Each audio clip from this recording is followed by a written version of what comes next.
Hello students, ಈ video ಬಂದು union government ಈ ಒಂದು ಲೆಸನ್ನ ಸೆಕೆಂಡ್ ಪಾರ್ಟ್. ಓಕೆ, ಲಾಸ್ಟ್ ಕ್ಲಾಸಲ್ಲಿ ನಾವು ಲೋಕಸಭಾ ರಾಜ್ಯಸಭಾ ಅದ್ರ ಬಗ್ಗೆ ಎಲ್ಲ ತಿಳ್ಕೊಂಡಿದ್ವಿ. ಈ ಕ್ಲಾಸಲ್ಲಿ ನಾವು ಪ್ರೆಸಿಡೆಂಟ್ ಆ್ಯಂಡ್ ಪ್ರೈಮ್ ಮಿನಿಸ್ಟರ್ ಇವ್ರ ಬಗ್ಗೆ ನಾವು ತಿಳ್ಕೊಳ್ಳೋಣ. ಯಾರು ಪ್ರೆಸಿಡೆಂಟ್ ಅಂದರೆ ಯಾರು, ಅವ್ರಿಗೆ ಏನು ಅಧಿಕಾರ ಇದೆ, ಎಕ್ಸೆಟ್ರಾ ಎಕ್ಸೆಟ್ರಾ. ಪ್ರೈಮ್ ಮಿನಿಸ್ಟರ್ ಅಂದರೆ ಯಾರು, ಏನು ಅಧಿಕಾರ ಇದೆ, ಹೆಂಗೆ ಎಲೆಕ್ಟ್ ಆಗ್ತಾರೆ ಆ್ಯಂಡ್ ಎಕ್ಸೆಟ್ರಾ. ಓಕೆ, ಸೊ ನೋಡಿ, ಇದು ಕೂಡ ನಾನು PPT ಸ್ಲೈಡ್ಸ್ ಎಲ್ಲ ಪ್ರಿಪೇರ್ ಮಾಡಿದ್ದೀನಿ. ಓಕೆ, ಇದ್ರ ಪ್ರಕಾರನೇ ಎಕ್ಸ್ಪ್ಲೈನ್ ಮಾಡ್ತೀನಿ. ನಿಮ್ಗೆ ಟೆಕ್ಸ್ಟ್ ಬುಕ್ಕಲ್ಲಿ ಇರೋದು ಮತ್ತು ಇಲ್ಲಿರೋದು ಏನೂ ಅಷ್ಟು ಡಿಫ್ರೆನ್ಸ್ ಇಲ್ಲ. ಓಕೆ, ಪ್ರೆಸಿಡೆಂಟ್ ಯಾರು ಪ್ರೆಸಿಡೆಂಟ್ ಅಂದರೆ ನೋಡಿ, ಫಸ್ಟ್ ಪ್ರೆಸಿಡೆಂಟ್ ಪೋಸ್ಟ್ ಯಾವ ರೀತಿ ಕ್ರಿಯೇಟ್ ಆಗುತ್ತೆ. ನಾನು ನಿಮ್ಗೆ ಹೇಳಿದ್ನಲ್ವಾ ಆಗಲೇ, ಏನೇ ಒಂದು ನಮ್ಮ ದೇಶದಲ್ಲಿ ನಡಿಬೇಕು ಅಂದರೂ, ಒಂದು ರೂಲ್, ಒಂದು ಎಲೆಕ್ಷನ್ ನಡಿಬೇಕು, ಮತ್ತೊಂದು ನಡಿಬೇಕು ಅಂದರೂ ಕೂಡ ಕಾನ್ಸ್ಟಿಟ್ಯೂಷನ್ನ ಬೇಸ್ ಮಾಡಿಕೊಂಡು ಅದರಿಂದ ನಾವು ಒಂದು ಕ್ರಿಯೇಟ್ ಮಾಡ್ತೀವಿ ಪೋಸ್ಟ್ಗಳನ್ನ. ಒಂದು AS ಪೋಸ್ಟ್ನ, ಇಲ್ಲ ಪ್ರೆಸಿಡೆಂಟ್ ಪೋಸ್ಟ್ನ, ಅದು ಓಕೆ, ಎಲೆಕ್ಷನ್ ಯಾವ ರೀತಿ ನಡಿಬೇಕು ಎಲ್ಲನೂ ಕೂಡ. ಅದೇ ರೀತಿ ಪ್ರೆಸಿಡೆಂಟ್ ಪೋಸ್ಟ್ ಕೂಡ ಅಷ್ಟೇ. ಆರ್ಟಿಕಲ್ 52 ಅಂತ ಇದೆ ನಮ್ಮ ಕಾನ್ಸ್ಟಿಟ್ಯೂಷನ್ ಬುಕ್ಕಲ್ಲಿ, ಅದರಿಂದ ಕ್ರಿಯೇಟ್ ಆಗಿರೋವಂಥದ್ದು. Okay, and next, president is the constitutional head of our country. ನಮ್ಮ ದೇಶದ ಮೈನ್ ಹೆಡ್ ಯಾರು? ನರೇಂದ್ರ ಮೋದಿ ಅಲ್ಲ, Narendra Modi prime minister. Prime minister rule ಮಾಡ್ತಾರೆ, ಆದರೆ ನಮ್ಮ ದೇಶಕ್ಕೆ ಹೆಡ್ ಬಂದು ಪ್ರೆಸಿಡೆಂಟ್ ಆಗಿರ್ತಾರೆ. President is the first citizen, ಅಂದರೆ ಫಸ್ಟ್ ಸಿಟಿಸನ್ ಅಂತ ಕರಿತೀವಿ, ಅಂದರೆ ದೇಶದ ಮೊದಲ ಪ್ರಜೆ ಅಂತ. ಹೆಡ್ ಆಫ್ ದಿ ಎಕ್ಸಿಕ್ಯೂಟಿವ್, ಈ ಮಿನಿಸ್ಟರ್ಸ್ ಎಲ್ಲ ಇರ್ತಾರಲ್ಲ, ಸೆಂಟ್ರಲ್ ಮಿನಿಸ್ಟರ್ಸ್ ಅವರೆಲ್ಲರಿಗೂ ಮತ್ತು ಎಲ್ಲ ಡಿಪಾರ್ಟ್ಮೆಂಟ್ಗೂ ಹೆಡ್ ಆಗಿರ್ತಾರೆ ಇವರು. Okay, and commander in chief for army, navy and air force. ನೋಡಿ, ನಮ್ಮದು ಆರ್ಮಿ ಇರುತ್ತಲ್ವ, ಅದಕ್ಕೆ ನೇವಿ ಅಂದರೆ ಶಿಪ್ಗಳೆಲ್ಲ ಇರುತ್ತಲ್ಲ ಅದು, ಮತ್ತು ಏರ್ ಫೋರ್ಸ್ ಅಂದರೆ ಫ್ಲೈಟ್ ಅದೆಲ್ಲ ಇರುತ್ತಲ್ಲ, ಅದೆಲ್ಲದಕ್ಕೂ ಕೂಡ ಹೆಡ್ ಯಾರು, ಮೇಯ್ನ್ ಅವರು ಪ್ರೆಸಿಡೆಂಟ್ ಆಗಿರ್ತಾರೆ. Okay, and no court of law can question his conduct or prosecute him. ಯಾವುದೇ ಕೋರ್ಟಲ್ಲೂ ಪ್ರೆಸಿಡೆಂಟ್ಗೆ ಶಿಕ್ಷೆ ಆಗಲ್ಲ, ಅವ್ರ ಮೇಲೆ ಕೇಸ್ ಹಾಕುವಾಗೆ ಇಲ್ಲ. ಅಂದರೆ ಏನು ತಪ್ಪಬೇಕಾದ್ರೂ ಮಾಡ್ಬೋದಾ ಪ್ರೆಸಿಡೆಂಟು? ಇಲ್ಲ. ನೋಡಿ, ಎಲೆಕ್ಷನ್ ಆಗೋವಾಗೆ ಪ್ರೆಸಿಡೆಂಟ್ನ ತುಂಬ ಒಳ್ಳೆಯವರಿದ್ದರೆ ಮಾತ್ರ ಎಲೆಕ್ಟ್ ಮಾಡ್ತಾರೆ, ಏನು ಕೇಸ್ ಇಲ್ಲ ಅಂದರೆ. ಮತ್ತು ಅವ್ರಿಗೆ ರಿಯಲ್ ಪವರ್ಸ್ ಯಾವುದೂ ಇರೋಲ್ಲ, ಅಂದರೆ ಅವ್ರು ತಪ್ಪು ಮಾಡೋಕ್ಕೆ ಚಾನ್ಸ್ ಇಲ್ಲ, ಯಾಕಂದರೆ ಅವ್ರಿಗೆ ಅಧಿಕಾರನೇ ಏನೂ ಇಲ್ಲ. ಇವ್ರು ಬರೀ ಪ್ರೈಮ್ ಮಿನಿಸ್ಟರು ಮತ್ತು ಮಿನಿಸ್ಟರ್ಸ್ ಎಲ್ಲ ಏನು ಹೇಳ್ತಾ ಇರ್ತಾರೆ ಅದ್ರ ಪ್ರಕಾರ ಇವ್ರು ಸೈನ್ ಮಾಡ್ತಾ ಇರ್ತಾರೆ, ಸಜೆಷನ್ಸ್ ಕೊಡ್ತಾರಷ್ಟೇ. ಇವರು ರಿಯಲ್ ಆಗಿ ಏನು ಪವರ್ ಇಟ್ಕೊಂಡಿರಲ್ಲ, ಅದರಿಂದ ತಪ್ಪು ಮಾಡೋಕ್ಕೇನು ಚಾನ್ಸ್ ಇಲ್ಲ. ಅಕಸ್ಮಾತ್ ಒಂದು ವೇಳೆ ಮಿಸ್ಯೂಸ್ ಮಾಡ್ಕೊಳ್ಳೋದು ಪವರ್ನ, ಆ ಥರ ಏನಾದರೂ ಆಯಿತು ಅಂತ ಹೇಳಿದ್ರು ಕೂಡ ಇವ್ರಿಗೆ ಅವಾಗ ಶಿಕ್ಷೆ ಹಾಕೋಗಿಲ್ಲ ಮತ್ತು ಕೇಸ್ ಹಾಕೋಗಿಲ್ಲ. ಯಾವಾಗ ಮಾಡ್ಬೋದು? ಇವ್ರನ್ನ ಇಂಪೀಚ್ ಅಂತ ಮಾಡಿ ಪ್ರೆಸಿಡೆಂಟ್ ಪೋಸ್ಟಿಂದ ಕೆಳಗಿಳಿತಾರಲ್ವ, ರಿಟೈರ್ ಆಗಿ ಅಥವಾ ಅವ್ರನ್ನ ಅಲ್ಲಿಂದ ಇಳಿಸಿ, ಆಗ ಮಾತ್ರ ಇವ್ರ ಮೇಲೆ ಕೇಸ್ ಹಾಕ್ಬೋದು, ಅದಕ್ಕೂ ಮೊದಲೇ ಹಾಕೋಗಿಲ್ಲ. ಈಗ ಪ್ರೆಸಿಡೆಂಟ್ ಅಂದರೆ ಯಾರು ಅಂತ ಗೊತ್ತಾಯಿತು, ಒಂದು ಸ್ವಲ್ಪ ಅವ್ರ ಬಗ್ಗೆ ಡೀಟೇಲ್ಸ್ ಗೊತ್ತಾಯಿತು. ಪ್ರೆಸಿಡೆಂಟ್ ಪೋಸ್ಟ್ ಅಂದರೆ ಏನು ಅಂತ. ನಾವು what about the election of president. ಪ್ರೆಸಿಡೆಂಟ್ನ ಎಲೆಕ್ಷನ್ ಯಾವ ರೀತಿ ಇರುತ್ತೆ? ಓಕೆ, ಇಲ್ಲಿ ಥರ ನಾವೇನಾದರೂ ವೋಟ್ ಹಾಕ್ಬಿಟ್ಟು ಎಲೆಕ್ಟ್ ಮಾಡ್ತೀವ ಡೈರೆಕ್ಟಾಗಿ, MLA ಎಲೆಕ್ಷನ್, MP ಎಲೆಕ್ಷನ್ ಥರ ಇಲ್ಲ. ಪ್ರೆಸಿಡೆಂಟ್ ಎಲೆಕ್ಷನ್ಸ್ ನಾವು ನೋಡೇ ಇಲ್ಲ ಇಂಡಿಯಾದಲ್ಲಿ. ಮತ್ತು ಯಾವ ರೀತಿ ಆಗುತ್ತೆ ನೋಡೋಣ. Article 54 and 55 of the constitution tells us how A president should be elected. ನೋಡಿ, ಆರ್ಟಿಕಲ್ 54 ಮತ್ತು 55 ಕ್ಲೀನಾಗಿ ಅದು ಉಲ್ಲೇಖ ಇದೆ, ಯಾವ ರೀತಿ ಪ್ರೆಸಿಡೆಂಟ್ನ ಎಲೆಕ್ಟ್ ಮಾಡ್ಕೊಳ್ಬೇಕು ಅಂತ. Members of parliament, members of all state assemblies elect president. ಮತ್ತು ಯಾರು ಎಲೆಕ್ಟ್ ಮಾಡ್ಕೊತಾರೆ? ನಾವಂತೂ ವೋಟ್ ಹಾಕಲ್ಲ, ನಾವು ಎಲೆಕ್ಟ್ ಮಾಡಲ್ಲ. ಮತ್ತು ಯಾರು ಎಲೆಕ್ಷನಲ್ಲಿ ಅವ್ರಿಗೆ ಎಲೆಕ್ಟ್ ಮಾಡ್ಕೊಳ್ಳೋದು? ನೋಡಿ, ಯಾರು ಅಂದರೆ ನಾವು ಒಬ್ರಿಗೆ ವೋಟ್ ಹಾಕಿರ್ತೀವಿ ಗೊತ್ತಾ, ಇಲ್ಲಿ MLA ಎಲೆಕ್ಷನ್ಸ್ ಅಂತ ಬಂದು, ಹೌದು, CM ಎಲೆಕ್ಷನ್ಸಲ್ಲಿ ಬಂದಾಗ ಸ್ಟೇಟಲ್ಲಿ ವೋಟ್ಗಳು ಹಾಕಿರ್ತೀವಿ. ಅದೇ ರೀತಿ ಸೆಂಟ್ರಲ್ ಎಲೆಕ್ಷನ್ಸ್ ಬಂದಾಗ MP ಇದರಲ್ಲಿ ಕೂಡ ವೋಟ್ ಹಾಕಿರ್ತೀವಿ. ಆ MPಗಳು ಮತ್ತು MLAಗಳೆಲ್ಲ ಸೇರಿ ಅವರು ವೋಟ್ ಹಾಕಿ ಅದರಲ್ಲಿ ಜಾಸ್ತಿ ಜನ ಯಾರು ಸಪೋರ್ಟ್ ಮಾಡ್ತಾರೆ ಅವರು ಪ್ರೆಸಿಡೆಂಟ್ ಆಗ್ತಾರೆ. ಅಂದರೆ ರೂಲಿಂಗ್ ಪಾರ್ಟಿ ಯಾರು ಇರ್ತಾರೆ ಅವ್ರ ಕಡೆಯವರೇ ಯಾರಾದರೂ ಒಬ್ಬರು ಅವ್ರಿಗೆ ಇಷ್ಟ ಆಗುವಂಥವ್ರು ಪ್ರೆಸಿಡೆಂಟ್ ಆಗ್ತಾರೆ. ಓಕೆ, ನಿಮಗೆ ಯಾರಾದರೂ ಒಬ್ಬರು ಇಂಪಾರ್ಟೆಂಟ್ ಪ್ರೆಸಿಡೆಂಟ್ ನೆನಪಿರೋಂಥವ್ರು ಯಾರಾದರೂ ಇತ್ತು ಅಂದರೆ, ನಿಮ್ಗೆ ತುಂಬ ಇಷ್ಟ ಆಗಿರೋ ಪ್ರೆಸಿಡೆಂಟ್ ಯಾರಾದರೂ ಇದ್ದರು ಅಂದರೆ ಅವ್ರ ಹೆಸರನ್ನ ಕಮೆಂಟ್ ಸೆಕ್ಷನಲ್ಲಿ ಕಮೆಂಟ್ ಮಾಡಿ. Next, supreme court judges administer simply oath of office. Okay, ನಮಗೆಲ್ಲ ಗೊತ್ತು, ಇವಾಗ CM ಇಲ್ಲ, ಇವಾಗ CM ಅಂದ್ಕೊಳ್ಳಿ ಫಾರ್ ಎಕ್ಸಾಂಪಲ್, ಇಲ್ಲಿ ಯಡಿಯೂರಪ್ಪ ಇರ್ಬೋದು, ಸಿದ್ದರಾಮಯ್ಯ, ಇವರೆಲ್ಲ ಬಂದು ಓತ್ ಯಾವ ರೀತಿ ತೊಗೊಳ್ತಾರೆ, ಪ್ರಮಾಣ ವಚನ ಹೆಂಗೆ ಸ್ವೀಕರಿಸ್ತಾರೆ? ಗವರ್ನರ್ ಮುಂದೆ ಗವರ್ನರ್ ಇರ್ತಾರೆ. ಅದೇ ರೀತಿ ಈಗ PM ಅವರೆಲ್ಲ ಇರ್ತಾರೆ ಅಂದ್ಕೊಳ್ಳಿ, ಬೇರೆ ಸೆಂಟ್ರಲ್ ಮಿನಿಸ್ಟರ್ಸ್ ಎಲ್ಲ ಯೂನಿಯನ್ ಕ್ಯಾಬಿನೆಟಲ್ಲಿ, ಅವ್ರು ಯಾವ ರೀತಿ ಓತ್ ತೊಗೊಳ್ತಾರೆ ಅಥವಾ ಪ್ರಮಾಣ ವಚನ ಸ್ವೀಕರಿಸ್ತಾರೆ? ಅಲ್ಲಿ ಪ್ರೆಸಿಡೆಂಟ್ ಮುಂದೆ ತೊಗೊಳ್ತಾರೆ ಅವರು ಅಲ್ವಾ. ಇಲ್ಲಿ ಗವರ್ನರ್ ಇದ್ದಾಗೆ ಸೆಂಟ್ರಲ್ಗೆ, ಟೋಟಲ್ ಇಂಡಿಯಾಗೆ ಪ್ರೆಸಿಡೆಂಟ್ ಅಲ್ವಾ. ಈಗ ಪ್ರೆಸಿಡೆಂಟ್ ಯಾರ ಮುಂದೆ ಪ್ರಮಾಣ ವಚನ ಸ್ವೀಕರಿಸ್ತಾರೆ? ಅಲ್ವಾ. ಇವಾಗ ಪ್ರೆಸಿಡೆಂಟ್ ತುಂಬ ಹೆಡ್ ಅಂದರೆ ಅವ್ರು ಯಾರು ಮುಂದೆ, ಅವ್ರು ಬಂದು ಸುಪ್ರೀಂ ಕೋರ್ಟ್ ಜಡ್ಜ್ ಮುಂದೆ ಹೇಳ್ತಾರೆ. ಅಂದರೆ ಸುಪ್ರೀಂ ಕೋರ್ಟ್ ಜಡ್ಜ್ ಇರ್ತಾರೆ, ಅವ್ರು ಹೇಳ್ತಾರೆ ಓಕೆ ನೀವು ಈ ಥರ ಪ್ರಮಾಣ ಮಾಡಿರಿ, ನೀವು ದೇಶದಲ್ಲಿ ಎಲ್ಲ ಚೆನ್ನಾಗಿ ನೋಡ್ಕೊಳ್ತೀನಿ ಹಾಗೆ ಹೀಗೆ ಅಂತ ಹೇಳ್ತಾರೆ. ಅದ್ರ ಪ್ರಕಾರ is term of office is 5 years. ಎಷ್ಟು ವರ್ಷ ರೂಲ್ ಮಾಡ್ತಾರೆ? ಈಗ ನಾವು ವೋಟ್ ಹಾಕಿ ಎಲೆಕ್ಷನ್ನಲ್ಲಿ ಗೆದ್ದಿರೋಂಥವ್ರು 5 ವರ್ಷ ರೂಲ್ ಮಾಡ್ತಾರೆ ಅಲ್ವಾ. ಅದೇ ರೀತಿ ಪ್ರೆಸಿಡೆಂಟ್ ಎಷ್ಟು ವರ್ಷ? ಇವರು ಕೂಡ 5 ವರ್ಷ ರೂಲ್ ಮಾಡ್ತಾರೆ. Okay, is eligible for reelection. ಈ ಫಾರ್ ಎಕ್ಸಾಂಪಲ್ 5 ವರ್ಷ ಮುಗೀತು, ಅವಾಗ ಏನು ಮಾಡೋದು? ಅವ್ರು ಅಷ್ಟೇ ರಿಟೈರ್ ಆದ್ರ ಅಂದರೆ ಇಲ್ಲ, ಬೇಕು ಅಂತ ಹೇಳಿದ್ರೆ ರಿಎಲೆಕ್ಷನ್ಗೆ ನಿಂತ್ಕೊಳ್ಬೋದು. ಅವರು ರಿಎಲೆಕ್ಷನ್ಗೆ ನಿಂತ್ಕೊಳ್ಳೋದು ಅಂದರೆ ಮೆಜಾರಿಟಿ ಪಾರ್ಟಿ ಸೇಮ್ ಪಾರ್ಟಿ ಇದ್ದು ಅಥವಾ ಅವ್ರಿಗೆ ಸ್ವಲ್ಪ ಇಷ್ಟ ಆಗುವಂಥ ಪಾರ್ಟಿನೇ ಇತ್ತು ಅಂದರೆ ಅವ್ರನ್ನೇ ಮತ್ತೆ ಸೆಲೆಕ್ಟ್ ಮಾಡ್ಕೊಳ್ತಾರೆ. ಈ can be removed by the parliament through A motion of impeachment. ಅಂದರೆ ಈಗ ಒಂದು ಸರಿ ಎಲೆಕ್ಷನ್ ಆದಮೇಲೆ 5 ವರ್ಷ ಅವ್ರು ಇದ್ದೇ ಇರ್ತಾರ, ಅವ್ರನ್ನ ಅಕಸ್ಮಾತ್ ಏನೇ ತಪ್ಪು ಮಾಡಿಬಿಟ್ರು ಅಂದ್ಕೊಳ್ಳಿ, ಫಾರ್ ಎಕ್ಸಾಂಪಲ್ ಯಾವತ್ತೂ ಆಗಿಲ್ಲ, ಅಕಸ್ಮಾತ್ ಏನಾದರೂ ಆಯಿತು ಅಂದ್ಕೊಳ್ಳಿ, ಹೆಂಗೆ ರಿಮೂವ್ ಮಾಡೋದು ಅವ್ರನ್ನ? ಅವಾಗ ಇಂಪೀಚ್ಮೆಂಟ್ ಮೋಷನ್ ಅಂತ ಮಾಡ್ತಾರೆ. ಓಕೆ, ಈಗಲೂ ಕೂಡ ನ್ಯೂಸಲ್ಲೆಲ್ಲ ನೋಡ್ತಾ ಇದ್ದೀರಲ್ಲ, ಯಡಿಯೂರಪ್ಪ ಸರ್ಕಾರದ ವಿರುದ್ಧ ಎಲ್ಲ ಇಂಪೀಚ್ಮೆಂಟ್ ಮಾಡಬೇಕು ಅಂತ. ಅದೇ ಟೈಪ್ ಅವಿಶ್ವಾಸ ಅಂತ ಮಂಡನೆ ಅಂತ ಕರೀತಾರೆ ಕನ್ನಡದಲ್ಲಿ, ಆ ರೀತಿ ಮಾಡ್ತಾರೆ. ಏನಿದು ಅಂತ ಹೇಳಿದ್ರೆ ಒಂದಷ್ಟು ಜನ ಸೇರಿಬಿಟ್ಟು, ಒಂದು ಕಾಲ್ಭಾಗ ಜನ ಟೋಟಲ್ MP ಗಳೆಲ್ಲ ಏನಿದ್ದಾರೆ ಅವರೆಲ್ಲ ಸೇರಿಬಿಟ್ಟು ಈ ಪ್ರೆಸಿಡೆಂಟಲ್ಲಿ ನಮಗೆ ನಂಬಿಕೆ ಇಲ್ಲ, ಇವರು ಸರಿಯಾಗಿ ಕೆಲಸ ಮಾಡ್ತಾರೆ ಅಂತ ನಮಗೆ ಡೌಟ್ ಇದೆ, ಅಥವಾ ಇವರು ಸರಿಯಾಗಿ ಕೆಲಸ ಮಾಡ್ತಾ ಇಲ್ಲ ಅಂತ ಹೇಳ್ಬಿಟ್ಟು ಅವ್ರು ಇಂಪೀಚ್ಮೆಂಟ್ ಮೋಷನ್ನ ಮೂವ್ ಮಾಡ್ತಾರೆ. ಅಂದರೆ ಈ ಪ್ರೆಸಿಡೆಂಟ್ನ ಅಲ್ಲಿಂದ ತೆಗೆದು ಹಾಕಬೇಕು ಪ್ರೆಸಿಡೆಂಟ್ಶಿಪ್ಪಿಂದ ಅಂತ. ಆಗ ಅದರಲ್ಲಿ ಜಾಸ್ತಿ ಜನ ಸಪೋರ್ಟ್ ಮಾಡಿದ್ರು ಅಂದರೆ ತೆಗೆದಾಕೋಕ್ಕೆ, ಅದಕ್ಕಿಂತ ಜಾಸ್ತಿ ಜನ ಅಂದರೆ ಅಲ್ಲಿ 545 ಜನ ಮತ್ತು ಸ್ಟೇಟ್ ಅಸೆಂಬ್ಲಿಯಲ್ಲಿ ಎಷ್ಟು ಜನ ಇರ್ತಾರೆ ಅದೆಲ್ಲ ನೋಡಿಬಿಟ್ಟು ಆವಾಗ ಅವ್ರನ್ನ ಜಾಸ್ತಿ ಜನ ಸಪೋರ್ಟ್ ಮಾಡಿದ್ರು ತೆಗೆದಾಕಬೇಕು ಅಂದರೆ ತೆಗೆದಾಕ್ತಾರೆ, ಇಲ್ಲ ಜಾಸ್ತಿ ಜನ ಕಂಟಿನ್ಯೂ ಆಗಬೇಕು ಅಂದರೆ ಕಂಟಿನ್ಯೂ ಆಗ್ತಾರೆ. ಈಗ ಪ್ರೆಸಿಡೆಂಟ್ ಎಲೆಕ್ಷನ್ ಯಾವ ರೀತಿ ನಡೆಯುತ್ತೆ ಇದ್ರ ಬಗ್ಗೆ ಎಲ್ಲ ನಾವು ಅನಲೈಸ್ ಮಾಡಿದ್ವಿ, ಅರ್ಥ ಮಾಡ್ಕೊಂಡ್ವಿ. ನೆಕ್ಸ್ಟ್ ಬಂದು ಕ್ವಾಲಿಫಿಕೇಷನ್ಸ್ ಏನಿರಬೇಕು ನೋಡಿ. ನಾವು ಪ್ರೀವಿಯಸ್ಲಿ ಒಂದು ಡಿಸ್ಕಸ್ ಮಾಡಿದ್ವಲ್ಲ, ರಾಜ್ಯಸಭೆಗೆ ಏನು ಕ್ವಾಲಿಫಿಕೇಷನ್ ಇರಬೇಕು ಅಥವಾ ಲೋಕಸಭೆಗೆ ಏನು ಕ್ವಾಲಿಫಿಕೇಷನ್ ಇರಬೇಕು ಅಂತ. ಅದೇ ರೀತಿಯೇ ಪ್ರೆಸಿಡೆಂಟ್ ಆಗೋಕ್ಕೂ ಕೂಡ ಒಂದು ಕ್ವಾಲಿಫಿಕೇಷನ್ ಇರಬೇಕು. ಈಗ ಏನಕ್ಕೆ ಕ್ವಾಲಿಫಿಕೇಷನ್ ಇಂಪಾರ್ಟೆಂಟ್ ಅಂತ ಹೇಳಿದ್ರೆ, ಈಗ ನೀವು ಎಲ್ಲೇ ಕೆಲಸಕ್ಕೆ ಹೋದ್ರೂ ಕೂಡ ಕ್ವಾಲಿಫಿಕೇಷನ್ಸ್ ಕೇಳ್ತಾರೆ, ಏನಕ್ಕೆ ನಿನ್ನ ಈ ಕೆಲಸಕ್ಕೆ ತೊಗೊಳ್ಬೇಕು ಅಂತ. ಅದೇ ರೀತಿ ಈ should be A citizen of India ನೋಡಿ, ಅದೇ ಸೇಮ್ ಬರುತ್ತೆ, ಸಿಟಿಸನ್ ಆಫ್ ಇಂಡಿಯಾ ಆಗಿರಬೇಕಂದ್ರೆ ಇಂಡಿಯಾ ಪ್ರಜೆ ಆಗಿರಬೇಕು. ಈ should have completed the age of 35 years ನೋಡಿ. ರಾಜ್ಯಸಭೆಯಲ್ಲಿ 30 years ಮತ್ತು ಲೋಕಸಭೆಯಲ್ಲಿ 25 years ಹೇಳ್ತೀವಲ್ವ, ಅದೇ ರೀತಿಯೇ ಪ್ರೆಸಿಡೆಂಟ್ ಆಗಿರಬೇಕು ಅಂದರೆ 35 years ಆಗಿರಬೇಕು. ನಾವು 25 years ಇದೆ, ನಂಗೆ 30 years ಇದೆ ಅಂದರೆ ಪ್ರೆಸಿಡೆಂಟ್ ಆಗಿ ನಾವು ನಿಲ್ಲಕ್ಕೆ ಆಗೋದಿಲ್ಲ. ಈ should be qualified for election as A member of Lok Sabha ನೋಡಿ. ಇವರು ಮೆಂಬರ್ ಆಫ್ ಲೋಕಸಭಾ ಆಗಿರಬೇಕು ಅಂದರೆ ಮೆಂಬರ್ ಆಫ್ ಲೋಕಸಭಾ ಆಗೋಕ್ಕೆ ಏನು ಕ್ವಾಲಿಫಿಕೇಷನ್ ಇರಬೇಕು ಅದೆಲ್ಲ ಇರಬೇಕು. ಅಂದರೆ 25 years ಅದು ಏಜ್ 35 years ಮಾಡಿದ್ದಾರೆ, ಮತ್ತು ಏನು ಹುಚ್ಚಿಡ್ದಿರಬಾರ್ದು ಆ ಥರ ಎಲ್ಲ ನಾನು ಹೇಳಿದ್ನಲ್ವ ನಿಮಗೆ, ಸೇಮ್ ಅದೇ ಕ್ವಾಲಿಫಿಕೇಷನ್ಸ್ ಇವ್ರಿಗೂ ಕೂಡ ಇರಬೇಕಾಗುತ್ತೆ. ಈ should not hold any office of profit under the government. Same ಎಲ್ಲ ನೋಡಿ, ಏಜ್ ಒಂದು ಬಿಟ್ಟು ಇನ್ನೆಲ್ಲ ಆಲ್ಮೋಸ್ಟ್ ಆಲ್ ಎಲ್ಲದಕ್ಕೂ ಸೇಮ್ ಇರುತ್ತೆ ಮೂರಕ್ಕೂ ಕೂಡ. ಇವ್ರಿಗೂ ಯಾವುದೇ ಗೌರ್ಮೆಂಟ್ ಕೆಲಸದಲ್ಲಿ ಇರಬಾರ್ದು. ಇವಾಗ ಯಾವುದೋ ಒಂದು ಪೊಲೀಸ್ ಆಫೀಸರ್ ಆಗಿರ್ತಾರೆ ಅಥವಾ ಇನ್ನೊಂದು ಯಾವುದೋ IAS IPS ಏನೋ ಒಂದು ಆಗಿರ್ತಾರೆ ಅಂದ್ಕೊಳ್ಳಿ ಡಿಪಾರ್ಟ್ಮೆಂಟ್ಗಳಲ್ಲಿ ಅಥವಾ ಗೌರ್ಮೆಂಟ್ ಇನ್ಸ್ಟಿಟ್ಯೂಷನ್ಸಲ್ಲಿ, ಅದಕ್ಕೆ ರಿಸೈನ್ ಮಾಡಿದ ಮೇಲೆ ಮಾತ್ರ ಇವರು ಪ್ರೆಸಿಡೆಂಟ್ ಆಗೋಕ್ಕಾಗೋದು, ಇಲ್ಲ ಅಂದರೆ ಆಗಲ್ಲ. ಸೊ ಈಗ ಕ್ವಾಲಿಫಿಕೇಷನ್ಸ್ ಆಯಿತು. ಈಗ ಪವರ್ಸ್, ಏನು ಅಧಿಕಾರ ಇದೆ ಇವ್ರಿಗೆ ಅಲ್ವಾ. ಇವಾಗ ಯಾವುದೇ ಒಂದು ಪೊಲೀಸ್ ಆಫೀಸರ್ ಅಪಾಯಿಂಟ್ ಮಾಡಿದ್ರು ಕೂಡ ಅವ್ರಿಗೆ ಇಷ್ಟು ಅಂತ ಅಧಿಕಾರ ಕೊಡ್ತಾರೆ. ಅದೇ ರೀತಿ ಪ್ರೆಸಿಡೆಂಟ್ಗೆ ಏನು ಅಧಿಕಾರ ಇದೆ? ಮೊದಲನೇದಾಗಿ ಬಂದು ಎಕ್ಸಿಕ್ಯೂಟಿವ್ ಪವರ್ಸ್ ನೋಡೋಣ. All administration is carried out in the name of the president ನೋಡಿ.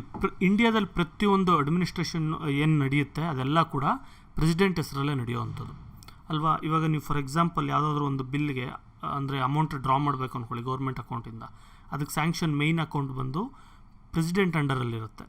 ಪ್ರೆಸಿಡೆಂಟ್ ಅವರು ಸೈನ್ ಹಾಕ್ಬಿಟ್ಟು ಬೇರೆ ಬೇರೆ ಡಿಪಾರ್ಟ್ಮೆಂಟ್ಗೆ, ಎಜುಕೇಷನ್ ಡಿಪಾರ್ಟ್ಮೆಂಟ್, ಡಿಫೆನ್ಸ್ ಡಿಪಾರ್ಟ್ಮೆಂಟ್ ಆ ಥರದಕ್ಕೆಲ್ಲ ಡಿವೈಡ್ ಮಾಡ್ತಾರೆ. ಇಂಡಿಯಾದ ಮೇಯ್ನ್ ಅಕೌಂಟ್ ಏನಿರುತ್ತೆ RBIಯಲ್ಲಿ ಅದು ಪ್ರೆಸಿಡೆಂಟ್ ಅಂಡರಲ್ಲಿರುತ್ತೆ. ಬರೀ ಅಕೌಂಟ್ ಮಾತ್ರ ಅಂತಲ್ಲ, ದುಡ್ಡು ಕಾಸು ಅಂತಲ್ಲ, ಆಲ್ಮೋಸ್ಟ್ ಅಲ್ಲೆಲ್ಲ. ಈಗ ಲೋಕಸಭಾ ಇದೆ, ರಾಜ್ಯಸಭಾ ಇದೆ, ಇಲ್ಲೇನೋ ಒಂದು ಬಿಲ್ ಪಾಸ್ ಮಾಡ್ತಾರೆ, ಓಕೆ ಈ ಥರ ಮಾಡಬೇಕು, ಈ ಥರ ಮಾಡಬೇಕು, ನಾವು ಇಂಥದಕ್ಕಿಂಥದ್ದು ಸ್ಯಾಂಕ್ಷನ್ ಮಾಡಬೇಕು ಅಂತ. ಅದಕ್ಕೆ ಫೈನಲಾಗಿ ಬಂದು ಪ್ರೆಸಿಡೆಂಟ್ ಅಪ್ರೂವಲ್ ಮಾಡಿದ್ರೆ ಮಾತ್ರ ಅದು ನಡೆಯುವಂಥದ್ದು, ಪ್ರೆಸಿಡೆಂಟ್ ಸೈನ್ ಹಾಕಬೇಕು.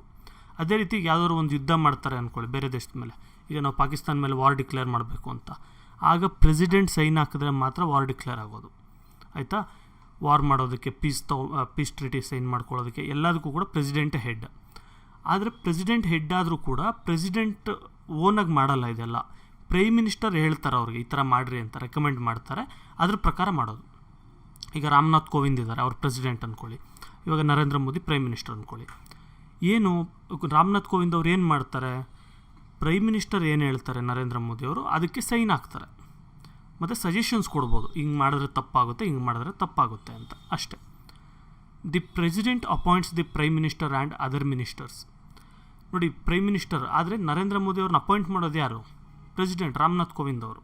ಅಂದರೆ ಪಿಗಳೆಲ್ಲ ಇರ್ತಾರಲ್ಲ 545 ಜನ, ಇವರೆಲ್ಲ ಹೋಗ್ಬಿಟ್ಟು ನಮಗೆ ನರೇಂದ್ರ ಮೋದಿ ಅವ್ರನ್ನ ನಾವು ಪ್ರೈಮ್ ಮಿನಿಸ್ಟರ್ ಮಾಡಬೇಕು ಹಾಗೆ ಹೀಗೆ, ಅಥವಾ ರಾಹುಲ್ ಗಾಂಧಿ ಅವ್ರನ್ನ ಪ್ರೈಮ್ ಮಿನಿಸ್ಟರ್ ಮಾಡಬೇಕು ಅಂತೇಳಿ ಅಲ್ಲಿ ಕೇಳ್ತಾರೆ ಪ್ರೆಸಿಡೆಂಟ್ಗೆ. ಅವರು ಆಯಿತು ನೀವು ಎಷ್ಟು ಜನ ಸಪೋರ್ಟ್ ಮಾಡ್ತಾಯಿದ್ರೆ ನೋಡೋಣ ಅಂತೇಳಿ. ಆವಾಗ ಜಾಸ್ತಿ ಜನ ಸಪೋರ್ಟ್ ಮಾಡ್ತಾಯಿದ್ರೆ ಓಕೆ ನರೇಂದ್ರ ಮೋದಿಯವರು ಪ್ರೈಮ್ ಮಿನಿಸ್ಟರು, ಅಥವಾ ಜಾಸ್ತಿ ಜನ ಇನ್ನೊಬ್ರಿಗೆ ಯಾರಿಗಾದ್ರು ಸಪೋರ್ಟ್ ಮಾಡ್ತಾಯಿದ್ರೆ ಓಕೆ ನೀವೇ ಪ್ರೈಮ್ ಮಿನಿಸ್ಟರ್ ಅಂತೇಳಿ ಅಪಾಯಿಂಟ್ ಮಾಡ್ತಾರೆ. ಅದೇ ರೀತಿ ಪ್ರೈಮ್ ಮಿನಿಸ್ಟರ್ ಅಪಾಯಿಂಟ್ ಮಾಡ್ತಾರೆ. ಆಮೇಲೆ ಪ್ರೈಮ್ ಮಿನಿಸ್ಟರ್ ಹೇಳ್ತಾರೆ ಓಕೆ ನಾನು ಇವಾಗ ಗೌರ್ಮೆಂಟ್ ಫಾರ್ಮ್ ಮಾಡಿದ್ದೀನಿ, ನನ್ನ ಅಂಡರಲ್ಲಿ ಇಂಥ ಮಿನಿಸ್ಟ್ರು, ಡಿಫೆನ್ಸ್ ಮಿನಿಸ್ಟ್ರು ಇಂಥವ್ರಿದ್ರೆ ನನಗೆ ಚೆನ್ನಾಗಿರುತ್ತೆ ರೂಲ್ ಮಾಡೋಕ್ಕೆ, ಫೈನಾನ್ಸ್ ಮಿನಿಸ್ಟ್ರ್ ಇಂಥವ್ರಿದ್ರೆ ಚೆನ್ನಾಗಿರುತ್ತೆ. ಆಗ ಏನು ಮಾಡ್ತಾರೆ ಪ್ರೆಸಿಡೆಂಟ್ ಅವರು ಪ್ರೈಮ್ ಮಿನಿಸ್ಟರ್ ಮಾತು ಕೇಳಿ ಅವ್ರು ಪ್ರೈಮ್ ಮಿನಿಸ್ಟರ್ ಏನು ಹೇಳ್ತಾರೆ ಅದ್ರ ಪ್ರಕಾರ ಬೇರೆ ಮಿನಿಸ್ಟರ್ಸ್ನ ಕೂಡ ಅಪಾಯಿಂಟ್ ಮಾಡ್ತಾರೆ. ನಿರ್ಮಲಾ ಸೀತಾರಾಮನ್ ಅಂತ ಇದು ಬೇರೆ ಬೇರೆ ಮಿನಿಸ್ಟರ್ಸ್ ಯಾವ್ಯಾವ ಡಿಪಾರ್ಟ್ಮೆಂಟ್ಗೆ ಏನೇನಿದ್ದಾರೆ ಅವರೆಲ್ಲ. Next president has powers to appoint persons to high posts like attorney general, auditor general, judges of supreme court, high court, governors, chairman, election commissioners, commander in chief of armed forces etcetera. ನೋಡಿರಿ, almost ಅಲ್ಲಿ ದೇಶದಲ್ಲಿ ದೊಡ್ಡ ದೊಡ್ಡ post ಏನಿದೆ, attorney general ಇರ್ಬೋದು, ಅಂದರೆ law and ಆರ್ಡ್ರದ್ದು ಎಲ್ಲ ಅವರೇನು ಸಜೆಷನ್ಸ್ ಕೊಡೋದೆಲ್ಲ, ಆಡಿಟರ್ ಜನರಲ್ಲು ಅಂದರೆ ದುಡ್ಡು ಕಾಸೆಲ್ಲ ಲೆಕ್ಕಾಚಾರ ಹಾಕೋದು ಆ ಟೈಪು, ಸುಪ್ರೀಂ ಕೋರ್ಟ್ ಜಡ್ಜ್ಗಳಿರ್ಬೋದು, ಹೈಕೋರ್ಟ್ ಜಡ್ಜ್ಗಳಿರ್ಬೋದು, ನ್ಯಾಯ ತೀರ್ಮಾನ ಕೊಡುವಂಥದ್ದು, ಗವರ್ನರ್ಗಳಿರ್ಬೋದು, ಯಾವುದಾದ್ರು ಒಂದು ಕಮಿಟಿ ಚೇರ್ಮನ್ಸ್ ಇರ್ಬೋದು, ಎಲೆಕ್ಷನ್ ಕಮಿಷನರ್ಸ್ ಇರ್ಬೋದು, ಅಥವಾ ಈಗ ಆರ್ಮಿಗೆ ಒಬ್ಬರು ಜನರಲ್ ಇರ್ತಾರೆ, ಅಡ್ಮಿರಲ್ ಇರ್ತಾರೆ, ನೇವಿಗೆ, ಇಂಥ ಆರ್ಮ್ಡ್ ಫೋರ್ಸಸ್ ಹೆಡ್ಗಳನ್ನ ಕೂಡ ಪ್ರತಿಯೊಬ್ಬರನ್ನು ಕೂಡ ಪ್ರೆಸಿಡೆಂಟ್ ಅವರೇ ಅಪಾಯಿಂಟ್ ಮಾಡ್ತಾರೆ. ಈಗ ಎಕ್ಸಿಕ್ಯೂಟಿವ್ ಪವರ್ಸ್ ಆಯಿತು. ಎಕ್ಸಿಕ್ಯೂಟಿವ್ ಅಂದರೆ ಏನು ನಿಮಗೆ ಗೊತ್ತು ಆಲ್ರೆಡಿ, ಇಂಪ್ಲಿಮೆಂಟ್ ಮಾಡೋವಂಥದ್ದು ರೂಲ್ಸ್ನೆಲ್ಲ, ಆಯಿತಾ, ಪಾಲಿಸೀಸ್ ಇಂಪ್ಲಿಮೆಂಟ್ ಮಾಡೋದು. ಈಗ ಲೆಜಿಸ್ಲೇಟಿವ್ ಪವರ್ಸ್ ನೋಡೋಣ ಏನಿದೆ ಅಂತ. President has the power to summon the parliament or postpone its sessions. ನೋಡಿರಿ, ಈಗ ಪಾರ್ಲಿಮೆಂಟ್ ಇರುತ್ತೆ, ಈಗ 545 ಜನ ಪಾರ್ಲಿಮೆಂಟಲ್ಲಿ ಇರ್ತಾರಲ್ವ, ಅಲ್ಲಿ ಇವಾಗ ಏನೋ ಒಂದು ಮೀಟಿಂಗ್ ಮಾಡಬೇಕು ಎಮರ್ಜೆನ್ಸಿ, ನೀವೆಲ್ಲ ಬಂದು ಡಿಸ್ಕಸ್ ಮಾಡಿರಿ ಅಂತ ಅವ್ರನ್ನ ಕರೆಸ್ಬೋದು. ಅಥವಾ ಇವಾಗ ಆಲ್ರೆಡಿ ಕರೆದಿದ್ದೀವಿ, ಅದನ್ನು ಇವತ್ತು ಬೇಡ ನಾಳೆಗೆ ಪೋಸ್ಟ್ಪೋನ್ ಮಾಡೋಣ, ಅಥವಾ ಒಂದು ವಾರ ಆದಮೇಲೆ ಪೋಸ್ಟ್ಪೋನ್ ಮಾಡೋಣ ಅಂತ ಪೋಸ್ಟ್ಪೋನ್ ಮಾಡ್ಬೋದು. ಅದಕ್ಕೆ ಪವರ್ಸ್ ಇರುತ್ತೆ. Okay, he may also address the joint sitting of both houses or dissolve the Lok Sabha. ಮೊದಲನೇದು ಬಂದು ಜಾಯಿಂಟ್ ಸಿಟ್ಟಿಂಗ್ ಅಂತ ಹೇಳಿದ್ರೆ, ನೋಡಿ ಈಗ 2 ಹೌಸಸ್ ಇರುತ್ತೆ ಅಂತ ಹೇಳಿದೆ ನಾನು, ಲೋಕಸಭಾ ಮತ್ತು ರಾಜ್ಯಸಭಾ ಅಂತ. ಕೆಲವು ಸರಿ ಏನಾಗುತ್ತೆ, ಲೋಕಸಭಾಲಿ ಒಂದು ಒಪ್ಕೊಳ್ತಾರೆ, ರಾಜ್ಯಸಭೆಯಲ್ಲಿ ಒಂದು ಒಪ್ಕೊಳ್ತಾರೆ, ಇಬ್ಬರು ಅಗ್ರಿ ಆಗಲ್ಲ, ಬೇಡ ಅಂತ ಒಬ್ರು ಹೇಳ್ತಾರೆ, ಬೇಕು ಅಂತ ಒಬ್ರು ಹೇಳ್ತಾರೆ, ಯಾವುದೋ ಒಂದು ಬಿಲ್ಲು. ಅವಾಗ ಏನು ಮಾಡ್ಬೋದು ಪ್ರೆಸಿಡೆಂಟ್ ಅವರು, ಜಾಯಿಂಟ್ ಸೆಷನ್ ಕರೀತಾರೆ. ಅಂದರೆ ನೀವು ಬನ್ನಿರಿ, ಲೋಕಸಭಾ ಮೆಂಬರ್ಸು ಬನ್ನಿರಿ, ರಾಜ್ಯಸಭಾ ಮೆಂಬರ್ಸು ಬನ್ನಿರಿ, ಎಲ್ಲ ಸೇರಿ ಡಿಸೈಡ್ ಮಾಡಿ ಅಂತ. A bill passed from houses become act only after president approves. ನೋಡಿ, ಈಗ ರಾಜ್ಯಸಭೆಯಲ್ಲಿ ಬಿಲ್ ಪಾಸ್ ಮಾಡಬೇಕು, ಫೈನಾನ್ಸ್ ಬಿಲ್ಲು ಅದು ಇದು ಎಲ್ಲ ಹೇಳ್ತಾ ಇದ್ನಲ್ಲ, ಲೋಕಸಭೆಯಲ್ಲಿ ಯಾವ್ದು ಪಾಸ್ ಮಾಡಬೇಕು, ರಾಜ್ಯಸಭೆಯಲ್ಲಿ ಯಾವ್ದು ಪಾಸ್ ಮಾಡಬೇಕು ಅಂತ. ಈ ಥರ ಅಲ್ಲಿ ಪಾಸ್ ಮಾಡಿರೋ ಬಿಲ್ನ ಪ್ರೆಸಿಡೆಂಟಿಗೆ ಸೈನ್ ಮಾಡೋದಕ್ಕೆ ಅಂತ ಕಳಿಸ್ತಾರೆ. ಪ್ರೆಸಿಡೆಂಟ್ ಸೈನ್ ಮಾಡಲಿಲ್ಲ, ಅಪ್ರೂವ್ ಮಾಡಲಿಲ್ಲ ಅಂದರೆ ಅದು ಆ್ಯಕ್ಟ್ ಪಾಸ್ ಆಗಲ್ಲ. ಓಕೆ, ಫೈನಲ್ ಡಿಸಿಷನ್ನು ಪ್ರೆಸಿಡೆಂಟ್ ಹತ್ರ ಇರುತ್ತೆ. ನೋಡಿ, ಫೈನಲ್ ಡಿಸಿಷನ್ ಪ್ರೆಸಿಡೆಂಟ್ ಹತ್ರ ಇರುತ್ತೆ ಅಂದರೆ ಇವ್ರ ಹತ್ರ ಯಾವ್ದು ಬಂದರೂ ಕೂಡ ಅವು 2 ಹೌಸಸ್ ಅಪ್ರೂವ್ ಮಾಡಿ ಅದಕ್ಕೆ ಸೈನ್ ಹಾಕಲೇಬೇಕು ಇವರು, ನಾನು ಹಾಕಲ್ಲ ಅಂತ ಹೇಳೋ ಹಾಗೇನಿಲ್ಲ. ಅರ್ಥ ಆಯ್ತಾ? President can return the bill or withhold for some time. President ಏನು ಮಾಡ್ಬೋದು, ಇವ್ರ ಹತ್ರ ಬಿಲ್ ಬಂತು, ಓಕೆ ಇವಾಗ ಇಷ್ಟು ಬಜೆಟ್ ಮಾಡಬೇಕು ನಾನು, ಅಥವಾ ಇಷ್ಟು ಏನೋ ಒಂದು ರೋಡ್ ಕಟ್ಟಿಸ್ಬೇಕಂತ ಏನೋ ಒಂದು ಬಿಲ್ ಪಾಸ್ ಮಾಡಿದ್ರು, ಅದು ಪ್ರೆಸಿಡೆಂಟ್ ಹತ್ರ ಬಂತು. ಪ್ರೆಸಿಡೆಂಟ್ಗೆ ಅದು ಇಷ್ಟ ಆಗಿಲ್ಲ, ಸರಿ ಇಲ್ಲ ಅನ್ನಿಸ್ತು. ಆಗ ಏನು ಮಾಡ್ಬೋದು ಪ್ರೆಸಿಡೆಂಟು, ಇದರಲ್ಲಿ ಸ್ವಲ್ಪ ಚೇಂಜಸ್ ಮಾಡಿರಿ ಅಂತ ವಾಪಸ್ ಕಳಿಸ್ತಾರೆ ಲೋಕಸಭಾ ರಾಜ್ಯಸಭೆಗೆ. ಅವರು ಅದನ್ನು ತೊಗೊಂಡು ಮತ್ತೆ ಡಿಸ್ಕಸ್ ಮಾಡಿ ಚೇಂಜಸ್ ಮಾಡ್ತಾರೆ. ಅಥವಾ ಕ್ಯಾನ್ ವಿತ್ಹೋಲ್ಡ್ ಫಾರ್ ಸಮ್ ಟೈಮ್, ಸ್ವಲ್ಪ ದಿನ ಏನು ಡಿಸಿಷನ್ ಎಳೆದಿದ್ದಾಗೆ ಒಂದು ಸ್ವಲ್ಪ ದಿನ ಹಾಗೆ ಇಟ್ಕೊಳ್ಬೋದು ಅವರು ಆ ಬಿಲ್ನ. ಓಕೆ, ಆ್ಯಂಡ್ ನೆಕ್ಸ್ಟ್ ಆಮೇಲೆ ಸೈನ್ ಮಾಡಲೇಬೇಕು ಫೈನಲಿ. ಓಕೆ, ಅದು ನಾನು ಮಾಡಲ್ಲ ಅಂತ ಇಲ್ಲ, ಹೇಳೋ ಆಗಿಲ್ಲ. You can nominate 2 Anglo Indians to Lok Sabha and 12 members to Rajya Sabha. ನಾನು ಲೋಕಸಭಾ ಮತ್ತು ರಾಜ್ಯಸಭಾ ಮಾಡೋ ಹೋಗಿ ಹೇಳ್ತಾ ಇದ್ನಲ್ವ, ಇಬ್ಬರು ಆಂಗ್ಲೋ ಇಂಡಿಯನ್ಸ್ನ ಅಪಾಯಿಂಟ್ ಮಾಡ್ತಾರೆ. ಆಂಗ್ಲೋ ಇಂಡಿಯನ್ ಅಂದರೆ ಏನು, ಇವಾಗ ಅಪ್ಪ ಬ್ರಿಟನ್ನವರಾಗಿರ್ತಾರೆ, ಅಮ್ಮ ಇಂಡಿಯಾದವರಾಗಿರ್ತಾರೆ, ಆ ಟೈಪ್ ಅಂಥವ್ರಿಬ್ಬರನ್ನ ಲೋಕಸಭೆಗೆ ಕಳಿಸ್ಬೇಕು. ಮತ್ತು 12 ಮೆಂಬರ್ಸ್, ಈಗ ಯಾರೋ ಒಬ್ಬರು ಸೈನ್ಸಲ್ಲಿ ತುಂಬ ಅಡ್ವಾನ್ಸ್ ಆಗಿರ್ತಾರೆ, ಈಗ ಅಬ್ದುಲ್ ಕಲಾಂ ಸೈಂಟಿಫಿಕ್ ಇದರಲ್ಲಿ ತುಂಬ ಒಳ್ಳೆಯ ಹೆಸರು ಮಾಡಿದರು ಅಂಥವ್ರನ್ನ, ಅಥವಾ ಇನ್ನೊಬ್ರು ಯಾರೋ ಸೋಷಿಯಲ್ ವರ್ಕರ್ ಆಗಿರ್ತಾರೆ ಅಂಥವ್ರನ್ನ, ಇಂಥವ್ರನ್ನೆಲ್ಲ ನಾಮಿನೇಟ್ ಮಾಡ್ಬೋದು, ಒಂದು 12 ಜನನ್ನ ರಾಜ್ಯಸಭೆಗೆ. ಸೊ ಇನ್ನೂ ಪವರ್ಸ್ ಬರುತ್ತೆ. ಜುಡಿಷಿಯಲ್ ಪವರ್ಸ್ ಏನಿದೆ, ಜುಡಿಷಿಯಲ್ ಅಂದರೆ ನಿಮ್ಗೆ ಗೊತ್ತು, ಜಡ್ಜ್ಗಳು, ಕೋರ್ಟ್ಗಳು, ಅದಕ್ಕೆ ರಿಲೇಟೆಡ್ ಆಗಿರೋವಂಥದ್ದು. ಈ can reduce the term of imprisonment of criminals and cancel the capital punishment. ಈಗ ಫಾರ್ ಎಕ್ಸಾಂಪಲ್ ಯಾವುದೋ ಒಂದು ಕ್ರೈಮ್ ನಡೆದಿರುತ್ತೆ, ಯಾರೋ ಕೊಲೆ ಮಾಡಿರೋದು, ಕಳ್ತನ ಮಾಡಿರೋದು, ಏನೋ ಒಂದು ನಡೆದಿರುತ್ತೆ. ಅವಾಗ ಏನಾಗುತ್ತೆ, ಅವ್ರಿಗೆ ಜಾಸ್ತಿ ವರ್ಷ ಶಿಕ್ಷೆ ಬಿದ್ದುಬಿಡುತ್ತೆ ರೂಲ್ಸ್ ಪ್ರಕಾರ. ಇವಾಗ ಯಾವುದೋ ಒಂದು ಕೊಲೆ ಮಾಡಿರ್ತಾರೆ, ಆದರೆ ಸೆಲ್ಫ್ ಡಿಫೆನ್ಸ್ಗೋಸ್ಕರ ಮಾಡಿರ್ತಾರೆ, ಅವರೇ ಇವ್ರನ್ನ ಹೊಡಿಯೋಕ್ಕೆ ಬಂದಿರ್ತಾರೆ, ಅವಾಗೇನೋ ಒಂದು ಆಗಿರುತ್ತೆ. ಅಂಥ ಸಿಚುವೇಷನಲ್ಲಿ ಏನಾಗುತ್ತೆ, 10 ವರ್ಷ 14 ವರ್ಷ ಆ ಥರ ಎಲ್ಲ ಶಿಕ್ಷೆ ಆಗಿಬಿಡುತ್ತೆ. ಆಗ ಇವರು ರಾಷ್ಟ್ರಪತಿ ಹತ್ರ, ಅಂದರೆ ಪ್ರೆಸಿಡೆಂಟ್ ಹತ್ರ ಕ್ಷಮಾಭಿಕ್ಷೆ ಕೇಳೋಕೆ ಹೋಗ್ತಾರೆ, ಅಂದರೆ ಪನಿಷ್ಮೆಂಟ್ನ ರಿಡ್ಯೂಸ್ ಮಾಡಿರಿ ಅಂತ. ಅವಾಗ ಹೋದ್ರೆ ಇವ್ರು ಏನು ಮಾಡ್ತಾರೆ, ನೋಡ್ತಾರೆ ಯಾವ ಸರ್ಕಮ್ಸ್ಟೆನ್ಸಲ್ಲಿ ಮಾಡಿದ್ರು, ಇವ್ರು ಒಳ್ಳೆಯವರ ಕೆಟ್ಟವ್ರು ಅದೆಲ್ಲ ನೋಡ್ಕೊಳ್ತಾರೆ. ಅವ್ರಿಗೆ ಇಷ್ಟ ಬಂದಾಗೆ ಅವ್ರು ಏನು ಮಾಡ್ತಾರೆ, ಲಾಸ್ಟ್ಗೆ ಓಕೆ 14 ವರ್ಷ ಎಲ್ಲ ಕೊಟ್ಟಿದ್ದಾರಲ್ಲ, ಬೇಡ 7 ವರ್ಷ ಸಾಕು, ಇಲ್ಲ 10 ವರ್ಷ ಸಾಕು ಅಂತ ಅವರು ರಿಡ್ಯೂಸ್ ಮಾಡ್ತಾರೆ ಟರ್ಮ್ ಇಂಪ್ರಿಸನ್ಮೆಂಟ್ನ. ಓಕೆ, ಆ್ಯಂಡ್ ಈ can also cancel the capital punishment. ನೋಡಿ, ಕ್ಯಾಪಿಟಲ್ ಪನಿಷ್ಮೆಂಟ್ ಅಂತ ಹೇಳಿದ್ರೆ ಈ ಮರಣದಂಡನೆ ಕೊಡ್ತಾರಲ್ಲ, ನೇಣಾಕ್ತಾರಲ್ವ, ಅದು ಕ್ಯಾಪಿಟಲ್ ಪನಿಷ್ಮೆಂಟ್ ಅಂತ. ಈಗ ಫಾರ್ ಎಕ್ಸಾಂಪಲ್ ಯಾವುದೋ ಶಿಕ್ಷೆಗೆ ರೂಲ್ಸ್ ಪ್ರಕಾರ ಹೋದರೆ ಮರಣದಂಡನೆ ಕೊಡಬೇಕಾಗತ್ತೆ. ಏನೋ ತುಂಬ ಕೆಟ್ಟ ಕೆಲಸ ಮಾಡಿರ್ತಾನೆ, ಅವನಿಗೆ ಶಿಕ್ಷೆ ಕೊಡಬೇಕು. ಈಗ ಟೆರರಿಸ್ಟ್ಗಳು ಅವ್ರನ್ನೆಲ್ಲ ನೋಡಿದಿರಲ್ಲ, ಆ ಥರ. ಅವಾಗ ಏನು ಮಾಡ್ತಾರೆ, ಅವರು ಹೋಗಿ ಪ್ರೆಸಿಡೆಂಟ್ ಹತ್ರ ಕೇಳ್ತಾರೆ, ನಾವು ಹಿಂಗೆ ಮಾಡಿದ ತಪ್ಪಾಯಿತು, ನಮಗೆ ಮರಣದಂಡನೆ ಕೊಡಬೇಡ್ರಿ, ನಮಗೆ ಕಮ್ಮಿ ಮಾಡಿರಿ, ಬೇಕಾದ್ರೆ 14 ವರ್ಷನೋ 20 ವರ್ಷನೋ ಜೈಲಿಗೆ ಹಾಕ್ರಿ, ಮರಣದಂಡನೆ ಬೇಡ ಅಂತ. ಆಗ ಅವ್ರು ನೋಡಿ ಕೇಸ್ನ ಅನಲೈಸ್ ಮಾಡ್ತಾರೆ ಪ್ರೆಸಿಡೆಂಟ್. ಓಕೆ, ನೀವು ಇವನೇನಾದರೂ ಬೈ ಮಿಸ್ಟೇಕ್ ಏನಾದರೂ ಮಾಡಿಬಿಟ್ನಾ, ಅಥವಾ ಇಂಟೆನ್ಷನಲ್ಲಿ ಮಾಡಿದ್ನ, ಅಥವಾ ಇವನ್ನ ಕಮ್ಮಿ ಮಾಡಿದ್ರೆ ಇವನು ಸರಿ ಆಗ್ತಾನ, ಒಳ್ಳೆ ದಾರಿಗೆ ಬರ್ತಾನೆ, ಅದೆಲ್ಲ ಯೋಚನೆ ಮಾಡ್ತಾರೆ.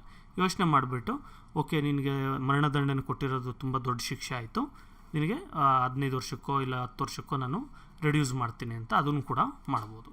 ಓಕೆ, ಇದು ಒಂದು ಪವರ್, ಜುಡಿಷಿಯಲ್ ಪವರ್. ನೋಡಿ, ಇದು ಸುಮ್ಮನೆ ಮಾಡಲ್ಲ, ಇದು ತುಂಬ ರೇರ್ ಕೇಸ್ಗಳಲ್ಲಿ ಮಾಡ್ತಾರೆ. ಓಕೆ, ಈಗ ಫಾರ್ ಎಕ್ಸಾಂಪಲ್ ಯಾರೋ ಒಬ್ಬರು ದೇಶಕ್ಕೋಸ್ಕರ ಹೋರಾಡ್ತಾ ಏನೋ ತಪ್ಪು ಮಾಡಿಬಿಟ್ಟಿರ್ತಾರೆ, ಅಂಥವ್ರಿಗೆ ಕ್ಯಾಪಿಟಲ್ ರೂಲ್ಸ್ ಪ್ರಕಾರ ಹೋದರೆ ಅದು ದೇಶಕ್ಕೋಸ್ಕರ ಮಾಡಿದೆ, ಇನ್ನೊಂದಕ್ಕೋಸ್ಕರ ಮಾಡಿದೆ ನೋಡಲ್ಲ, ಆಯಿತಾ. ಅಂಥ ಕೆಲವು ಕೇಸ್ ಸಿನೇರಿಯೋಲ್ಲಿ ಮಾತ್ರ ಇದು ನಡೆಯುತ್ತೆ, ಯಾವಾಗೂ ನಡೆಯಲ್ಲ ಅದು. You can approach the supreme court for suggestions with reference to legal matters of the country. ಈಗ ಫಾರ್ ಎಕ್ಸಾಂಪಲ್ ಏನಾದರೂ ಡೌಟ್ಸ್ ಬಂತು ಅಂದ್ಕೊಳ್ಳಿ ಪ್ರೆಸಿಡೆಂಟ್ಗೆ. ಈಗ ಯಾವುದೋ ಒಂದು ಬಿಲ್ ಪಾಸ್ ಮಾಡಿ ತೊಗೊಂಬಂದಿರ್ತಾರೆ ರಾಜ್ಯಸಭಾ ಲೋಕಸಭಾ ಅವರು, ಅಥವಾ ಯಾರನ್ನೋ ಅಪಾಯಿಂಟ್ ಮಾಡಿರಿ ಅಂತ ಹೇಳ್ತಾ ಇರ್ತಾರೆ. ಆಗ ಅದನ್ನು ಅಪಾಯಿಂಟ್ ಮಾಡೋದು ಕರೆಕ್ಟಾ ಇಲ್ವಾ ಅಂತ ಚೆಕ್ ಮಾಡಬೇಕು ಪ್ರೆಸಿಡೆಂಟ್. ಇವ್ರು ಕರೆಕ್ಟಾಗಿ ಎಲ್ಲ ರೂಲ್ಸ್ ಫಾಲೋ ಮಾಡಿ ಅವ್ನ ಅಪಾಯಿಂಟ್ ಮಾಡಿದಾರಾ, ಎಲ್ಲರದು ಅಪ್ರೂವಲ್ ಇದೆಯಾ ಏನು ಅಂತ ನೋಡ್ತಾರೆ. ಅಕಸ್ಮಾತ್ ಅದರಲ್ಲಿ ಏನಾದ್ರು ಡೌಟ್ ಬಂತು ಅಂದ್ಕೊಳ್ಳಿ ಪ್ರೆಸಿಡೆಂಟ್ಗೆ, ಅವ್ರೇನು ಮಾಡ್ತಾರೆ, ಸುಪ್ರೀಂ ಕೋರ್ಟ್ನ ಕೇಳ್ತಾರೆ, ಏನು ಮಾಡೋಣ, ಲೀಗಲಾಗಿ ಏನು ಮಾಡಬೇಕು, ಇದು ಕರೆಕ್ಟಾಗಿ ಇವ್ರು ಮಾಡ್ತಾ ಇರೋದು, ನನಗೆ ಡೌಟ್ ಇದೆ ಅಂತ ಕೇಳ್ತಾರೆ. ಆಗ ಸುಪ್ರೀಂ ಕೋರ್ಟ್ ಜಡ್ಜ್ಗಳೆಲ್ಲ ಏನು ಮಾಡ್ತಾರೆ, ಈ ಥರ ಸರಿ ಇದೆ, ಈ ಥರ ತಪ್ಪಿದೆ, ಇದು ಮಾಡ್ಬೋದು, ಇದು ಮಾಡಬಾರ್ದು ಅಂತ ಅವರು ಸಜೆಷನ್ಸ್ ಕೊಡ್ತಾರೆ. ಓಕೆ, ಇದು judicial powers. Next we have financial powers. Okay, ಏನಿದೆ, ದುಡ್ಡು ಕಾಸು ರಿಲೇಟೆಡ್ ಆಗ್ತದೆ ಫೈನಾನ್ಸ್ ಅಂದರೆ. ಈ can reduce the term of imprisonment of criminals and okay, ಅದು ಪಿ ಪಿ ಟಿಯಲ್ಲಿ ಒಂದು ಸ್ವಲ್ಪ ಮಿಸ್ಟೇಕ್ ಆಗಿಬಿಟ್ಟಿದೆ, ಅದು ಸೇಮ್ ರಿಪೀಟ್ ಆಗಿಬಿಟ್ಟಿದೆ ಫೈನಾನ್ಷಿಯಲ್ ಪವರ್ಸ್ ಕೂಡ. ಇಲ್ಲಿದೆ ಟೆಕ್ಸ್ಟ್ ಬುಕ್ಕಲ್ಲಿ ಹೇಳ್ತೀನಿ. ಈ finance bill cannot be introduced in Lok Sabha without the permission of the president. ನೋಡಿ, ನಾನು ಮೊದಲೊಂದು ಹೇಳಿದ್ನಲ್ಲ, ಫೈನಾನ್ಸ್ ಬಿಲ್ನ ರಾಜ್ಯಸಭೆಯಲ್ಲಿ ಇಂಟ್ರೊಡ್ಯೂಸ್ ಮಾಡಬಾರ್ದು, ಲೋಕಸಭೆಯಲ್ಲೇ ಇಂಟ್ರೊಡ್ಯೂಸ್ ಮಾಡಬೇಕು ಅಂತ. ಅಂದರೆ ಫೈನಾನ್ಸ್ ಬಿಲ್ ಅಂದರೆ ದುಡ್ಡಿಗೆ ರಿಲೇಟ್ ಆಗಿರೋಂಥ ಬಡ್ಜೆಟ್ ಅದು ಇದು ಅಂತ. ಈ ರೀತಿ ಲೋಕಸಭೆಯಲ್ಲಿ ಅವರು ಇಂಟ್ರೊಡ್ಯೂಸ್ ಮಾಡೋದಕ್ಕೆ ಮೊದಲು ಪ್ರೆಸಿಡೆಂಟ್ ಹತ್ರ ಪರ್ಮಿಷನ್ ತೊಗೊಳ್ಬೇಕು. ನಾವು ಈ ಥರ ಬಡ್ಜೆಟ್ನ ಈ ಥರ ಅನೌನ್ಸ್ ಮಾಡ್ತಾಯಿದ್ದೀವಿ, ಈ ಥರ ಇಂಟ್ರೊಡ್ಯೂಸ್ ಮಾಡ್ತಾಯಿದ್ದೀವಿ ಅಂತ. Okay, it is only after the president grants permission to that reports of the finance commission and the comptroller and auditor general are discussed in parliament.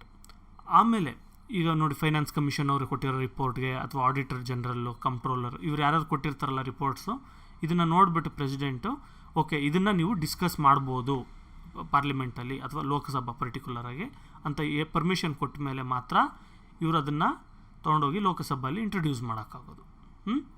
ಇಲ್ಲ ಅಂದರೆ ಆಗೋದಿಲ್ಲ. So that is the financial powers. So what are discretionary powers, military powers ಇರುತ್ತೆ, ಅಂದರೆ army related, navy related ಈ ಥರದ್ದು.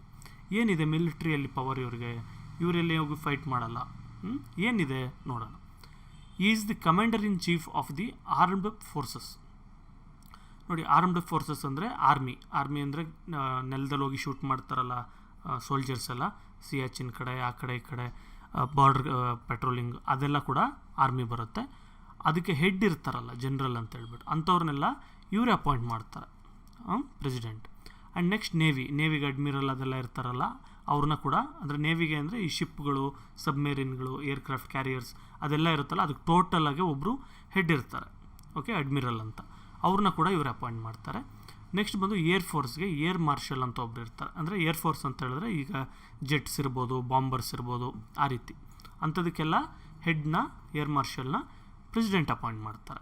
ಮತ್ತು ಇವರು ಆ ಮೂರಕ್ಕೂ ಮೇಯ್ನ್ ಹೆಡ್ ಇವ್ರು ಆಗಿರ್ತಾರೆ. ಆದರೆ ಇವ್ರು ಏನು ನೋಡ್ಕೊಳ್ಳಲ್ಲ ಅದ್ರ ಬಗ್ಗೆ, ಅವ್ರನ್ನ ರೆಸ್ಪೆಕ್ಟಿವ್ ಜನರಲ್, ಅಡ್ಮಿರಲ್ ಅವ್ರಿಗೆ ಅಪಾಯಿಂಟ್ ಮಾಡಿ ಕೊಟ್ಬಿಡ್ತಾರೆ. ಹೆಂಗೆ ಅಪಾಯಿಂಟ್ ಮಾಡ್ತಾರೆ? ಇವ್ರಿಗೆ ಓನಾಗಿ ಇಷ್ಟ ಬಂದಿದ್ದ ತಕ್ಷಣ ಅಪಾಯಿಂಟ್ ಮಾಡಲ್ಲ ಪ್ರೆಸಿಡೆಂಟ್. ಓಕೆ, ನನಗೆ ಆರ್ಮಿಯಲ್ಲಿ ಇಂಥವ್ರು ಒಳ್ಳೆಯ ಸಾಧನೆ ಮಾಡಿದ್ದಾರೆ, ಜನರಲ್ ಆಗೋಕ್ಕೆ ಇಷ್ಟ ಇದೆ, ಅವ್ರನ್ನ ಜನರಲ್ ಮಾಡೋಣ ಅಂತ ಮಾಡಲ್ಲ. ಅವ್ರಿಗೆ ಕ್ಯಾಬಿನೆಟ್ ರೆಫರ್ ಮಾಡ್ತಾರೆ. ಅಂದರೆ ಈಗ ಮಿನಿಸ್ಟರ್ಸ್ ಎಲ್ಲ ಇರ್ತಾರಲ್ಲ, ಸೆಂಟ್ರಲ್ ಮಿನಿಸ್ಟರ್ಸು, ಅವ್ರು ಹೇಳ್ತಾರೆ ಇಂಥವ್ರನ್ನ ಆರ್ಮಿ ಜನರಲ್ ಮಾಡಿರಿ, ಇಂಥವ್ರನ್ನ ಏರ್ ಮಾರ್ಷಲ್ ಮಾಡಿರಿ ಅಂತೇಳಿ. ಓಕೆ, ಆ ಥರ. ಮತ್ತು ನೋಡಿ ಇಲ್ಲಿ ಆರ್ಮಿ ಅಂತ ಹೇಳಿದ್ರೆ ಆರ್ಮಿಯಲ್ಲಿ ಬರೀ ನಡ್ಕೊಂಡೋಗಿ ಗನ್ನಲ್ಲಿ ಶೂಟ್ ಮಾಡೋದು, ಬಾಂಬ್ ಹಾಕೋದು ಈ ಟೈಪ್ ಮಾತ್ರ ಅಲ್ಲ, ಇವ್ರ ಹತ್ರ ಕೂಡ ಫ್ಲೈಟ್ಗಳೆಲ್ಲ ಇರುತ್ತೆ. ಆ ರೀತಿ ಅದು ನೆಕ್ಸ್ಟ್ ಆ ಲೆಸನ್ ಬಂದಾಗ ನಾನು ಎಕ್ಸ್ಪ್ಲೇನ್ ಮಾಡ್ತೀನಿ. So next we have emergency powers. Emergency powers ಅಂತ ಕೆಲವು ಕೊಟ್ಟಿರ್ತಾರೆ ಇವ್ರಿಗೆ. ಏನದು ನೋಡೋಣ. President has the powers to declare emergency in an unnatural situation. ನೋಡಿ, ಕೆಲವು ಸರಿ ಇವಾಗ ನಾರ್ಮಲಾಗಿ ದೇಶ ನಡ್ಕೊಂಡು ಹೋಗ್ತಾ ಇರುತ್ತೆ, ಎಲ್ಲ ನಡೀತಾ ಇರೋದು, ಡೇ ಟು ಡೇ ಆ್ಯಕ್ಟಿವಿಟೀಸ್ ಎಲ್ಲ ನಡೆಯುತ್ತೆ, ಅವಾಗೆಲ್ಲ ಇದನ್ನೇನು ಯೂಸ್ ಮಾಡಲ್ಲ. ಆದರೆ ಕೆಲವು ಸರಿ ಬಂದು ಯಾವುದೋ ಯುದ್ಧ ನಡೆಯೋದು, ಇಲ್ಲ ಎಕಾನಮಿ ತುಂಬ ಹಾಳಾಗೋಗುವಂಥದ್ದು, ಈ ಥರ ಏನಾದರೂ ಆಗ್ಬಿಡುತ್ತೆ. ಆವಾಗ ಬಂದು ಇವರು ಎಮರ್ಜೆನ್ಸಿ ಅಂತ ಡಿಕ್ಲೇರ್ ಮಾಡ್ತಾರೆ. ನೋಡಿ, ಪ್ರೆಸಿಡೆಂಟ್ ಎಮರ್ಜೆನ್ಸಿ ಡಿಕ್ಲೇರ್ ಮಾಡಿದ್ರು ಕೂಡ ಅದನ್ನು ಪ್ರೈಮ್ ಮಿನಿಸ್ಟರ್ ಹೇಳಿದ್ರು ಅಂದರೆ ಡಿಕ್ಲೇರ್ ಮಾಡೋದು ಇವರು, ಸುಮ್ಮನೆ ಡಿಕ್ಲೇರ್ ಮಾಡಲ್ಲ. ಓಕೆ, ಪ್ರೈಮ್ ಮಿನಿಸ್ಟರ್ದೇ ಡಿಸಿಷನ್ನು, ಆದರೆ ಅದನ್ನು ಇಂಪ್ಲಿಮೆಂಟ್ ಮಾಡೋದು, ಡಿಕ್ಲೇರ್ ಮಾಡೋದು ಬಂದು ಪ್ರೆಸಿಡೆಂಟ್ ಮಾಡ್ತಾರೆ. ಈ ಎಮರ್ಜೆನ್ಸಿ ಅಂದರೆ ಏನು, ಅದು ಯಾವ ರೀತಿ ಡಿಕ್ಲೇರ್ ಮಾಡಬೇಕು, ಅದು ಯಾವಾಗ ಡಿಕ್ಲೇರ್ ಮಾಡಬೇಕು, ಅದೆಲ್ಲ ಕೂಡ ನಮಗೆ ಎಲ್ಲಿ ಎಕ್ಸ್ಪ್ಲೇನ್ ಆಗಿದೆ, ಆರ್ಟಿಕಲ್ 352 ಇಂದ 360ವರೆಗೂ ಟೋಟಲ್ 9 ಆರ್ಟಿಕಲ್ಸ್ ಇರುತ್ತೆ, ಅದರಲ್ಲಿ ಎಕ್ಸ್ಪ್ಲೇನ್ ಮಾಡಿದ್ದಾರೆ. ಇದು 18th ಪಾರ್ಟ್ ಬರುತ್ತೆ ಕಾನ್ಸ್ಟಿಟ್ಯೂಷನಲ್ಲಿ, ಅದರಲ್ಲಿ ಈ ಆರ್ಟಿಕಲ್ಸ್ ಇದೆ. ಇದ್ರ ಪ್ರಕಾರ ಅವರು ಎಮರ್ಜೆನ್ಸಿ ಡಿಕ್ಲೇರ್ ಮಾಡೋದು. This concept is borrowed from the government of India act 1935. ನೋಡಿ, ಬ್ರಿಟಿಷ್ ಅವರು ಇದ್ದಾಗ ಒಂದು ಗೌರ್ಮೆಂಟ್ ಆಫ್ ಇಂಡಿಯಾ ಆ್ಯಕ್ಟ್ ಅಂತ ಮಾಡಿರ್ತಾರೆ, ಅದರಲ್ಲಿ ಈ ಎಮರ್ಜೆನ್ಸಿ ಪವರ್ಸ್ ಇರುತ್ತೆ, ಅದನ್ನು ಇವರು ಯೂಸ್ ಮಾಡ್ಕೊಂಡು ಕಾನ್ಸ್ಟಿಟ್ಯೂಷನಲ್ಲಿ ಇಟ್ಟಿರೋದು ನಾವು. ಈಗ ಯಾವಾಗ ಎಮರ್ಜೆನ್ಸಿ ಡಿಕ್ಲೇರ್ ಮಾಡ್ಬೋದು? ಸುಮ್ಮನೆ ಮಾಡ್ಬೋದಾ? ಈಗ ಪಾಕಿಸ್ತಾನವರು ಬಂದು ಒಂದು 4 ಜನ ಸೋಲ್ಜರ್ಸ್ನ ಸಾಯಿಸ್ಬಿಡ್ತಾರೆ, ಅವಾಗ ಎಮರ್ಜೆನ್ಸಿ ಡಿಕ್ಲೇರ್ ಮಾಡ್ತಾರಾ? ಅಥವಾ ರೀಸೆಂಟಾಗಿ ಒಂದು ದೋಕ್ಲಾಮಲ್ಲಿ ಇಲ್ಲಿ ಆ ಸೈಡೆಲ್ಲ ಚೈನೀಸ್ ಅವರು ಅಟ್ಯಾಕ್ ಮಾಡ್ತಾಯಿದ್ರು, ಅವಾಗ ಎಮರ್ಜೆನ್ಸಿ ಡಿಕ್ಲೇರ್ ಮಾಡ್ತಾರಾ? ಇಲ್ಲ. ವಾರ್ಗಳು ಬಂದಾಗೂ ಕೂಡ ಎಮರ್ಜೆನ್ಸಿ ಡಿಕ್ಲೇರ್ ಮಾಡಲ್ಲ. ತುಂಬ ದೊಡ್ಡ ವಾರ್ ಆದರೆ, ನಾವು ಇಂಡಿಯಾ ತುಂಬ ಅದು ಬ್ರಿಂಕ್ ಆಫ್ ಎಕ್ಸ್ಟಿಂಕ್ಷನ್ ಅಥವಾ ತುಂಬ ತೊಂದರೆ ಆಗೋ ಥರ ಇತ್ತು ಅಂದಾಗ ಮಾತ್ರ ಎಮರ್ಜೆನ್ಸಿನ ಡಿಕ್ಲೇರ್ ಮಾಡ್ತಾರೆ. ಯಾವಾಗ ಡಿಕ್ಲೇರ್ ಮಾಡ್ಬೋದು? ನ್ಯಾಷನಲ್ ಎಮರ್ಜೆನ್ಸಿ ಅಂದರೆ ಯುದ್ಧಗಳು ಆ ಥರ ಏನಾದರೂ ಆದಾಗ ಆ type. State emergency, national emergency ಅಂದರೆ ಟೋಟಲ್ ಇಂಡಿಯಾಗೆ. ಓಕೆ, ನೆಕ್ಸ್ಟ್ ಸ್ಟೇಟ್ ಎಮರ್ಜೆನ್ಸಿ ಅಂದರೆ ಒಂದು ಸ್ಟೇಟಲ್ಲಿ ಏನಾದರೂ ಗಲಾಟೆ ಆಗ್ತಾಯಿತ್ತು. ಫಾರ್ ಎಕ್ಸಾಂಪಲ್ ಜಮ್ಮು ಕಾಶ್ಮೀರ ಇತ್ತು ಅಂದ್ಕೊಳ್ಳಿ, ಅಲ್ಲಿ ಯಾವಾಗೂ ಗಲಾಟೆ ಆಗ್ತಾಯಿತ್ತು.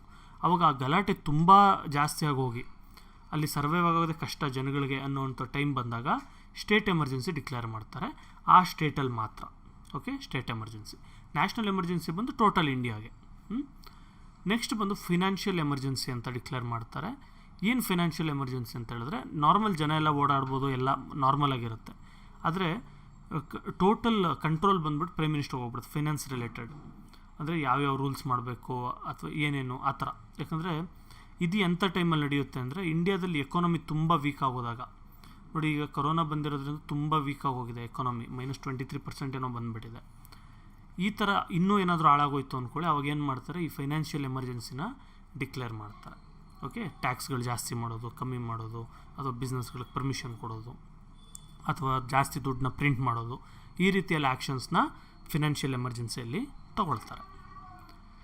So there are some more powers, ಇನ್ನೂ ಒಂದು ಸ್ವಲ್ಪ ಪವರ್ಸ್ ಇದೆ, ಡಿಸ್ಕ್ರಿಷನರಿ ಪವರ್ಸ್ ಅಂತ. ಇವರು ಡಿಸೈಡ್ ಮಾಡೋಕ್ಕಾಗುವಂಥದ್ದು, ಓನಾಗಿ ಇವರಷ್ಟಕ್ಕೆ ಇವರೇ ಡಿಸೈಡ್ ಮಾಡೋಕ್ಕಾಗೋದು. ಏನೆಂತರಲ್ಲಿ, president can invite the leader of any party to form the government when no single party has got a majority after an election. For example, ಈಗ 545 ಸೀಟ್ ಇದೆ ಅಂತ ಹೇಳಿದ್ವಿ ನಾವು, ಅದರಲ್ಲಿ ಅರ್ಧಕ್ಕಿಂತ ಜಾಸ್ತಿ ಜನ ಬೇಕು ಯಾರಾದರೂ PM ಆಗಬೇಕು ಅಂದರೆ, ಪ್ರೆಸಿಡೆಂಟ್ ಆಗಬೇಕು ಅಂದರೆ, ಅಥವಾ ಗವರ್ಮೆಂಟ್ ಫಾರ್ಮ್ ಮಾಡಬೇಕು ಅಂದರೆ. ಈಗ ಅರ್ಧಕ್ಕಷ್ಟು ಜನ ಇರಲ್ಲ. ಈಗ BJP ಹತ್ರ ಇವಾಗ ಏನೋ 300 ಚಿಲ್ಲರೆ ಇದೆಯಲ್ಲ, ಅಷ್ಟಿರಲ್ಲ ಅಂದ್ಕೊಳ್ಳಿ, 250 ಇತ್ತು, ಆದರೆ 250 ಇದ್ರೆ ಆಗುತ್ತಾ? 271, 223 ಆ ಥರ ಬೇಕಲ್ವಾ? ಅವಾಗ ಏನು ಮಾಡ್ತಾರೆ, ಓಕೆ ನಿಮ್ಮ ಹತ್ರ 200 ಇದೆಯಲ್ಲ, ಇವಾಗ ಯಾರಿಗೂ ಬಂದಿಲ್ಲ, 273 ಯಾರಿಗೂ ಬಂದಿಲ್ಲ. ಅವಾಗ ಏನು ಮಾಡ್ತಾರೆ, ಇವರು ಕರೀತಾರೆ, ಜಾಸ್ತಿ ಯಾರಿಗೆ ಬಂದಿದೆ, ಓಕೆ ನಿಮಗೆ 250 ಬಂದಿದೆ ಅಲ್ವಾ, ನೀವು ಬನ್ನಿ, ನೀವು ಗವರ್ನಮೆಂಟ್ನ ಫಾರ್ಮ್ ಮಾಡಿದಾಗ ಬೇರೆ ಪಾರ್ಟಿಯವ್ರು ಯಾರಾದರೂ, ಈ ಚಿಕ್ಕ ಪುಟ್ಟ ಪಾರ್ಟಿಯವ್ರು ಯಾರಾದರೂ ನಿಮಗೆ ಸಪೋರ್ಟ್ ಮಾಡ್ತಾರಾ ನೋಡೋಣ ಅಂತಾರೆ. ಆಗ ಇವ್ರು ಏನು ಮಾಡ್ತಾರೆ, ಹೋಗಿ ಗೌರ್ಮೆಂಟ್ ಫಾರ್ಮ್ ಮಾಡಿದ್ಮೇಲೆ ಇಷ್ಟು ದಿನ ಅಂತ ಟೈಮಲ್ಲಿ ಅವ್ರು ಬೇರೆ ಪಾರ್ಟಿಯವ್ರ ಸಪೋರ್ಟ್ ತೊಗೊಂಡು ಅಧಿಕಾರ ಫಾರ್ಮ್ ಮಾಡ್ತಾರೆ. ಇಲ್ಲ ಅಂದರೆ ಮತ್ತೆ ಎಲೆಕ್ಷನ್ಗೆ ಹೋಗುವಂಥದ್ದು. When the parliament approves a bill and it sends to him for approval, he may return the bill for reconsideration. ನೋಡಿ, ನಾನು ಮೊದಲೇ ಒಂದು ಪವರ್ಸಲ್ಲಿ ಹೇಳಿದ್ನಲ್ವ, ನಾನು ಪಾರ್ಲಿಮೆಂಟಲ್ಲಿ ಏನಾದರೂ ಬಿಲ್ ಅಪ್ರೂವ್ ಮಾಡಿ ಇವ್ರಿಗೆ ಕಳಿಸಿದ್ರು ಅಂತ ಹೇಳಿದ್ರೆ ಇವರು ಅದನ್ನು ವಾಪಸ್ ಕಳಿಸ್ಬೋದು. ಅಂದರೆ ಕ್ಯಾನ್ಸಲ್ ಮಾಡಿ ಕಳ್ಸೋಕ್ಕಾಗಲ್ಲ. ಇದನ್ನು ಇನ್ನು ಸ್ವಲ್ಪ ಚೇಂಜಸ್ ಮಾಡಿರಿ, ಇದು ಈ ಥರ ಇದೆ ಅಂತೇಳಿ ವಾಪಸ್ ಕಳಿಸ್ಬೋದು ಇವರು. ಓಕೆ, ಅಷ್ಟು. ಆ್ಯಂಡ್ ಫೈನಲಿ ಈ ಕ್ಯಾನ್ ಡಿಸಾಲ್ವ್ ದಿ ಲೋಕಸಭಾ. ಈ ಲೋಕಸಭಾ ಇರುತ್ತಲ್ಲ, 245 ಜನ ಮೆಂಬರ್ಸು, ಅಲ್ಲಿ ಸರಿಯಾಗಿ ಏನೂ ಇಲ್ಲ, ನಡೀತಾ ಇಲ್ಲ, ಅಥವಾ ಆ ಥರ ಏನಾದರೂ ಅನ್ನಿಸ್ತು ಅಂತ ಹೇಳಿದ್ರೆ, ಅಥವಾ ಪ್ರೈಮ್ ಮಿನಿಸ್ಟರ್ ಏನಾದರೂ ಇವ್ರಿಗೆ ನಾವು ಡಿಸಾಲ್ವ್ ಮಾಡಿ ನಾವು ಮತ್ತೆ ಎಲೆಕ್ಷನ್ಗೆ ಹೋಗ್ತೀವಿ ಅಂತ ಹೇಳಿದ್ರೆ, ಮೇಯ್ನಾಗಿ ಪ್ರೈಮ್ ಮಿನಿಸ್ಟರ್ ಹೇಳಿದ್ರೆ ಮಾತ್ರ ಆಗ ಲೋಕಸಭಾನ ಡಿಸಾಲ್ವ್ ಮಾಡ್ತಾರೆ. ಅಂದರೆ ಮತ್ತೆ ಎಲೆಕ್ಷನ್ಸ್ ಕಂಡಕ್ಟ್ ಮಾಡ್ತಾರೆ. ಈಗ ಫಾರ್ ಎಕ್ಸಾಂಪಲ್ 2 ವರ್ಷ ಗೌರ್ಮೆಂಟ್ ನಡೆದಿರುತ್ತೆ, ಆಮೇಲೆ ಇಂಪೀಚ್ಮೆಂಟ್ ಆಗೋದು, ಅದು ಇದು, ಅಥವಾ ಕರಪ್ಷನ್ ಕೇಸ್ಗಳು ಬರೋದು, ಈ ಥರ ಏನೋ ಒಂದು ದೊಡ್ಡ ಗಲಾಟೆಗಳಾಗ್ಬಿಡುತ್ತೆ. ಆಗ ಪ್ರೈಮ್ ಮಿನಿಸ್ಟರ್ ಏನು ಹೇಳ್ತಾರೆ, ನನಗೆ ನಂಬಿಕೆ ಇದೆ, ಜನಗಳು ನನಗೆ ಸಪೋರ್ಟ್ ಮಾಡ್ತಾರೆ ಅಂತ, ಮತ್ತೆ ನಾನು ಎಲೆಕ್ಷನ್ಗೆ ಹೋಗ್ತೀನಿ ಅಂತ ಮತ್ತೆ ಎಲೆಕ್ಷನ್ಸ್ಗೆ ಬರ್ತಾರೆ. ಆಗ ಅವರು ಗೆಲ್ತಾರೋ ಬಿಡ್ತಾರೋ ಅದ್ರ ಮೇಲೆ ಮತ್ತೆ ಗವರ್ನ್ಮೆಂಟ್ ಫಾರ್ಮ್ ಆಗುವಂಥದ್ದು. ಇಷ್ಟೊತ್ತವರೆಗೂ ನಾವು ಪ್ರೆಸಿಡೆಂಟ್ ಬಗ್ಗೆ ನೋಡ್ತಾ ಇದ್ವಿ. ಪ್ರೆಸಿಡೆಂಟ್ ಅಂದರೆ ಹೆಡ್ ಆಫ್ ದಿ ಕಂಟ್ರಿ, ಅವರು ಪ್ರೈಮ್ ಮಿನಿಸ್ಟರ್ನ ಅಪಾಯಿಂಟ್ ಮಾಡ್ತಾರೆ, ಸುಪ್ರೀಂ ಕೋರ್ಟ್ ಜಡ್ಜ್ಗಳನ್ನ, ಏರ್ಫೋರ್ಸ್ಗೆ ಏರ್ ಮಾರ್ಷಲ್ನ ಅಪಾಯಿಂಟ್ ಮಾಡ್ತಾರೆ, ಜನರಲ್ನ ಅಪಾಯಿಂಟ್ ಮಾಡ್ತಾರೆ, ಇದೆಲ್ಲ ನೋಡಿದ್ವಿ. ಈಗ ಪ್ರೈಮ್ ಮಿನಿಸ್ಟರ್ ಅಂತ ಒಂದು ಹೇಳಿದೆ. ಅದರಲ್ಲಿ ಈ ಪ್ರೈಮ್ ಮಿನಿಸ್ಟರ್ ಯಾರು, ಇವ್ರ ಪೋಸ್ಟ್ನ ಯಾವ ರೀತಿ ಕ್ರಿಯೇಟ್ ಆಯಿತು ನೋಡೋಣ. Constitution has created council of ministers and prime minister to assist president to run the country. ನೋಡಿ, ನಮ್ಮ ದೇಶ ರನ್ ಮಾಡೋದಕ್ಕಿಂತ ಪ್ರೆಸಿಡೆಂಟ್ನ ಅಪಾಯಿಂಟ್ ಮಾಡಿದೆ ಕಾನ್ಸ್ಟಿಟ್ಯೂಷನ್. ಆದರೆ ಪ್ರೆಸಿಡೆಂಟ್ಗೆ ಹೆಲ್ಪ್ ಮಾಡೋದಕ್ಕೆ, ಅಡ್ವೈಸ್ ಮಾಡೋದಕ್ಕೆ, ಸಜೆಷನ್ಸ್ ಕೊಡೋದಕ್ಕೆ, ಅದಕ್ಕೆಲ್ಲ ಕೂಡ ಏನು ಮಾಡಿದ್ದಾರೆ, prime minister and council of ministers. ಅಂದರೆ ಪ್ರೈಮ್ ಮಿನಿಸ್ಟರ್ ಗೊತ್ತು ನಿಮಗೆ ಆಲ್ರೆಡಿ, ಮತ್ತು ಕೌನ್ಸಿಲ್ ಆಫ್ ಮಿನಿಸ್ಟರ್ಸ್ ಅಂದರೆ ಎಲ್ಲ central ministers, defence minister, finance minister, ಆ ಥರ ಅಂಥವ್ರನ್ನೆಲ್ಲ ಕೂಡ ಅಂಥ ಪೋಸ್ಟ್ಗಳನ್ನ ಕ್ರಿಯೇಟ್ ಮಾಡಿದೆ. Prime minister has the real power to carry out the administration. ನೋಡಿ, ಪ್ರೆಸಿಡೆಂಟ್ ಹೆಸರಿಗೆ ಮಾತ್ರ ಇರ್ತಾರೆ ಅಂತ ಬರೀ ಸೈನ್ ಹಾಕೋದಕ್ಕೆ ಅದಕ್ಕೆ ಅಂತ ಹೇಳಿದ್ನಲ್ಲ, ಆ ರೀತಿ. ಆದರೆ ಪ್ರೈಮ್ ಮಿನಿಸ್ಟರ್ ಬಂದು ರಿಯಲ್ ಪವರ್ ಇವ್ರ ಹತ್ರ ಇರುತ್ತೆ. ಅಂದರೆ ಈಗ ನರೇಂದ್ರ ಮೋದಿ ಅವರು ಇದ್ದಾರಲ್ಲ, ಇವ್ರ ಹತ್ರ ಪವರ್ ಇರುತ್ತೆ, ರಾಮನಾಥ್ ಕೋವಿಂದ್ ಹತ್ರ ಇರೋದಿಲ್ಲ. President is the head of the country, but prime minister is the head of the government. ನೋಡಿ, ನಮ್ಮ ದೇಶಕ್ಕೆ ಹೆಡ್ ಬಂದು ಪ್ರೆಸಿಡೆಂಟ್ ಆಗಿರ್ತಾರೆ, ಓಕೆ. ಆದರೆ ಗವರ್ನಮೆಂಟ್ಗೆ ಹೆಡ್ ಬಂದು ಪ್ರೈಮ್ ಮಿನಿಸ್ಟರ್ ಆಗಿರ್ತಾರೆ, okay. He remains in office as long as members of parliament supports him. Prime minister ಯಾವಾಗವರೆಗೂ ಅಧಿಕಾರದಲ್ಲಿರ್ಬೋದು. ನೋಡಿ, ಪ್ರೈಮ್ ಮಿನಿಸ್ಟರ್ಗೆ ಅಂದ್ಬಿಟ್ಟು ಸಪ್ರೇಟ್ ನಾವೇನು ಎಲೆಕ್ಟ್ ಮಾಡಲ್ಲ. ನಾವು ಇಲ್ಲಿಂದ ಏನು ಮಾಡ್ತೀವಿ, MP ಗಳನ್ನ ಎಲೆಕ್ಟ್ ಮಾಡಿ ಕಳಿಸ್ತೀವಿ, ಮೆಂಬರ್ ಆಫ್ ಪಾರ್ಲಿಮೆಂಟ್ ಅಂತ ಎಲೆಕ್ಷನ್ಸಲ್ಲಿ. ಅವರು ಹೋಗಿ ಆ ಪ್ರೈಮ್ ಮಿನಿಸ್ಟರ್ನ ಸೆಲೆಕ್ಟ್ ಮಾಡ್ತಾರೆ. ಅರ್ಥ ಆಯ್ತಾ? ಯಾರು ಜಾಸ್ತಿ ಜನ ಸಪೋರ್ಟ್ ಮಾಡ್ತಾರೆ ಅವರು ಪ್ರೈಮ್ ಮಿನಿಸ್ಟರ್ ಆಗ್ತಾರೆ. ಫಾರ್ ಎಕ್ಸಾಂಪಲ್, ನರೇಂದ್ರ ಮೋದಿಗೆ 250 ಜನ ಸಪೋರ್ಟ್ ಮಾಡಿದ್ರು ಅಂದ್ಕೊಳ್ಳಿ, ರಾಹುಲ್ ಗಾಂಧಿಗೆ 290 ಜನ ಸಪೋರ್ಟ್ ಮಾಡಿದ್ರು ಅಂದ್ಕೊಳ್ಳಿ, ಆಗ ರಾಹುಲ್ ಗಾಂಧಿ ಪ್ರೈಮ್ ಮಿನಿಸ್ಟರ್ ಆಗ್ತಾರೆ. ಅದೇ ರೀತಿ ಉಲ್ಟಾ ಕೇಸ್ ಸಿನಾರಿಯೋಲಿ ನರೇಂದ್ರ ಮೋದಿಗೆ ಜಾಸ್ತಿ ಜನ ಸಪೋರ್ಟ್ ಮಾಡಿದ್ರು ಅಂದ್ಕೊಳ್ಳಿ, ಆಗ ನರೇಂದ್ರ ಮೋದಿ ಅವರು ಪ್ರೈಮ್ ಮಿನಿಸ್ಟರ್ ಆಗ್ತಾರೆ. ಈ ರೀತಿ. ಈಗ ಪವರ್ಸ್ ಏನೇನಿದೆ, ಪ್ರೆಸಿಡೆಂಟ್ದು ಏನೇನು ಪವರ್ಸ್ ಇದೆ ನಾವು ನೋಡಿದ್ವಿ. ಈಗ ಪ್ರೈಮ್ ಮಿನಿಸ್ಟರ್ಗೆ ಏನೇನು ಪವರ್ ಇದೆ ನೋಡೋಣ. Appointment. Prime minister recommends president to appoint ministers. ನೋಡಿರಿ, ನಾನು ಮೊದಲೇ ಹೇಳಿದ್ನಲ್ಲ, ಪ್ರೆಸಿಡೆಂಟ್ನ ಯಾರು ಎಲೆಕ್ಟ್ ಮಾಡ್ತಾರೆ, MP ಗಳು MLA ಗಳು ಇವರೆಲ್ಲ ಎಲೆಕ್ಟ್ ಮಾಡ್ತಾರೆ. ಆಮೇಲೆ MP ಗಳು MLA ಗಳೆಲ್ಲ ಸೇರಿ, ಮೇಯ್ನಾಗಿ MP ಗಳೆಲ್ಲ ಸೇರಿಬಿಟ್ಟು ನಮ್ಗೆ ಇಂಥವ್ರು ಪ್ರೈಮ್ ಮಿನಿಸ್ಟರ್ ಆಗಬೇಕು ಅಂತ ಹೇಳ್ತಾರೆ. ಆವಾಗ ಒಬ್ಬರು ಪ್ರೈಮ್ ಮಿನಿಸ್ಟರ್ನ, ನರೇಂದ್ರ ಮೋದಿ ಥರ ಇನ್ನೊಬ್ರು ಯಾರೇ ಆಗಲಿ ಒಬ್ಬರು ಪ್ರೈಮ್ ಮಿನಿಸ್ಟರ್ನ ಎಲೆಕ್ಟ್ ಮಾಡ್ತಾರೆ. ಪ್ರೆಸಿಡೆಂಟು ಅಪಾಯಿಂಟ್ ಮಾಡ್ತಾರೆ ಅವರ ಪ್ರೈಮ್ ಮಿನಿಸ್ಟರ್ ಅಂತ.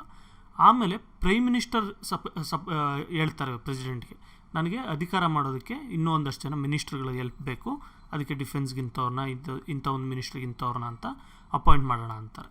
ಆಗ ಪ್ರೆಸಿಡೆಂಟ್ ಬೇರೆ ಮಿನಿಸ್ಟ್ರುಗಳನ್ನ ಕೂಡ ಅಪಾಯಿಂಟ್ ಮಾಡ್ತಾರೆ. ನೆಕ್ಸ್ಟ್ ಬಂದು he allocates the various portfolios among the ministers. ಈಗ ಮಿನಿಸ್ಟರ್ಸ್ ಆಗಿ ಸೆಲೆಕ್ಟ್ ಆಗ್ತಾರೆ, ಅವರು ಕೌನ್ಸಿಲ್ ಫಾರ್ಮ್ ಮಾಡ್ತಾರೆ, ಕ್ಯಾಬಿನೆಟ್. ಅದರಲ್ಲಿ ಯಾರ್ಯಾರು ಯಾವ್ಯಾವ ಮಿನಿಸ್ಟ್ರಿ ತೊಗೊಳ್ಬೇಕು, ಓಕೆ ಇಂಥವ್ರು ನಿರ್ಮಲಾ ಸೀತಾರಾಮನ್ ನೀವು ಇಂಥ ಒಂದು ಮಿನಿಸ್ಟ್ರಿ ತೊಗೊಳ್ಳಿ, ಅಥವಾ ಇನ್ನೊಬ್ಬರು ಸದಾನಂದ ಗೌಡ ನೀವು ಇಂಥ ಒಂದು ಮಿನಿಸ್ಟ್ರಿ ತೊಗೊಳ್ಳಿ, ಈ ರೀತಿ ಎಲ್ಲ ಹೇಳಿ ಅವ್ರಿಗೆ ಯಾರು ಚೆನ್ನಾಗಿ ಯಾವುದ್ರಲ್ಲಿ ಕೆಲಸ ಮಾಡ್ತಾರೋ ನೋಡಿಕೊಂಡು ಅಂಥದ್ರಲ್ಲಿ ಮಿನಿಸ್ಟ್ರಿ ಮಾಡ್ತಾರೆ. Is decision is final in the allocation of portfolios.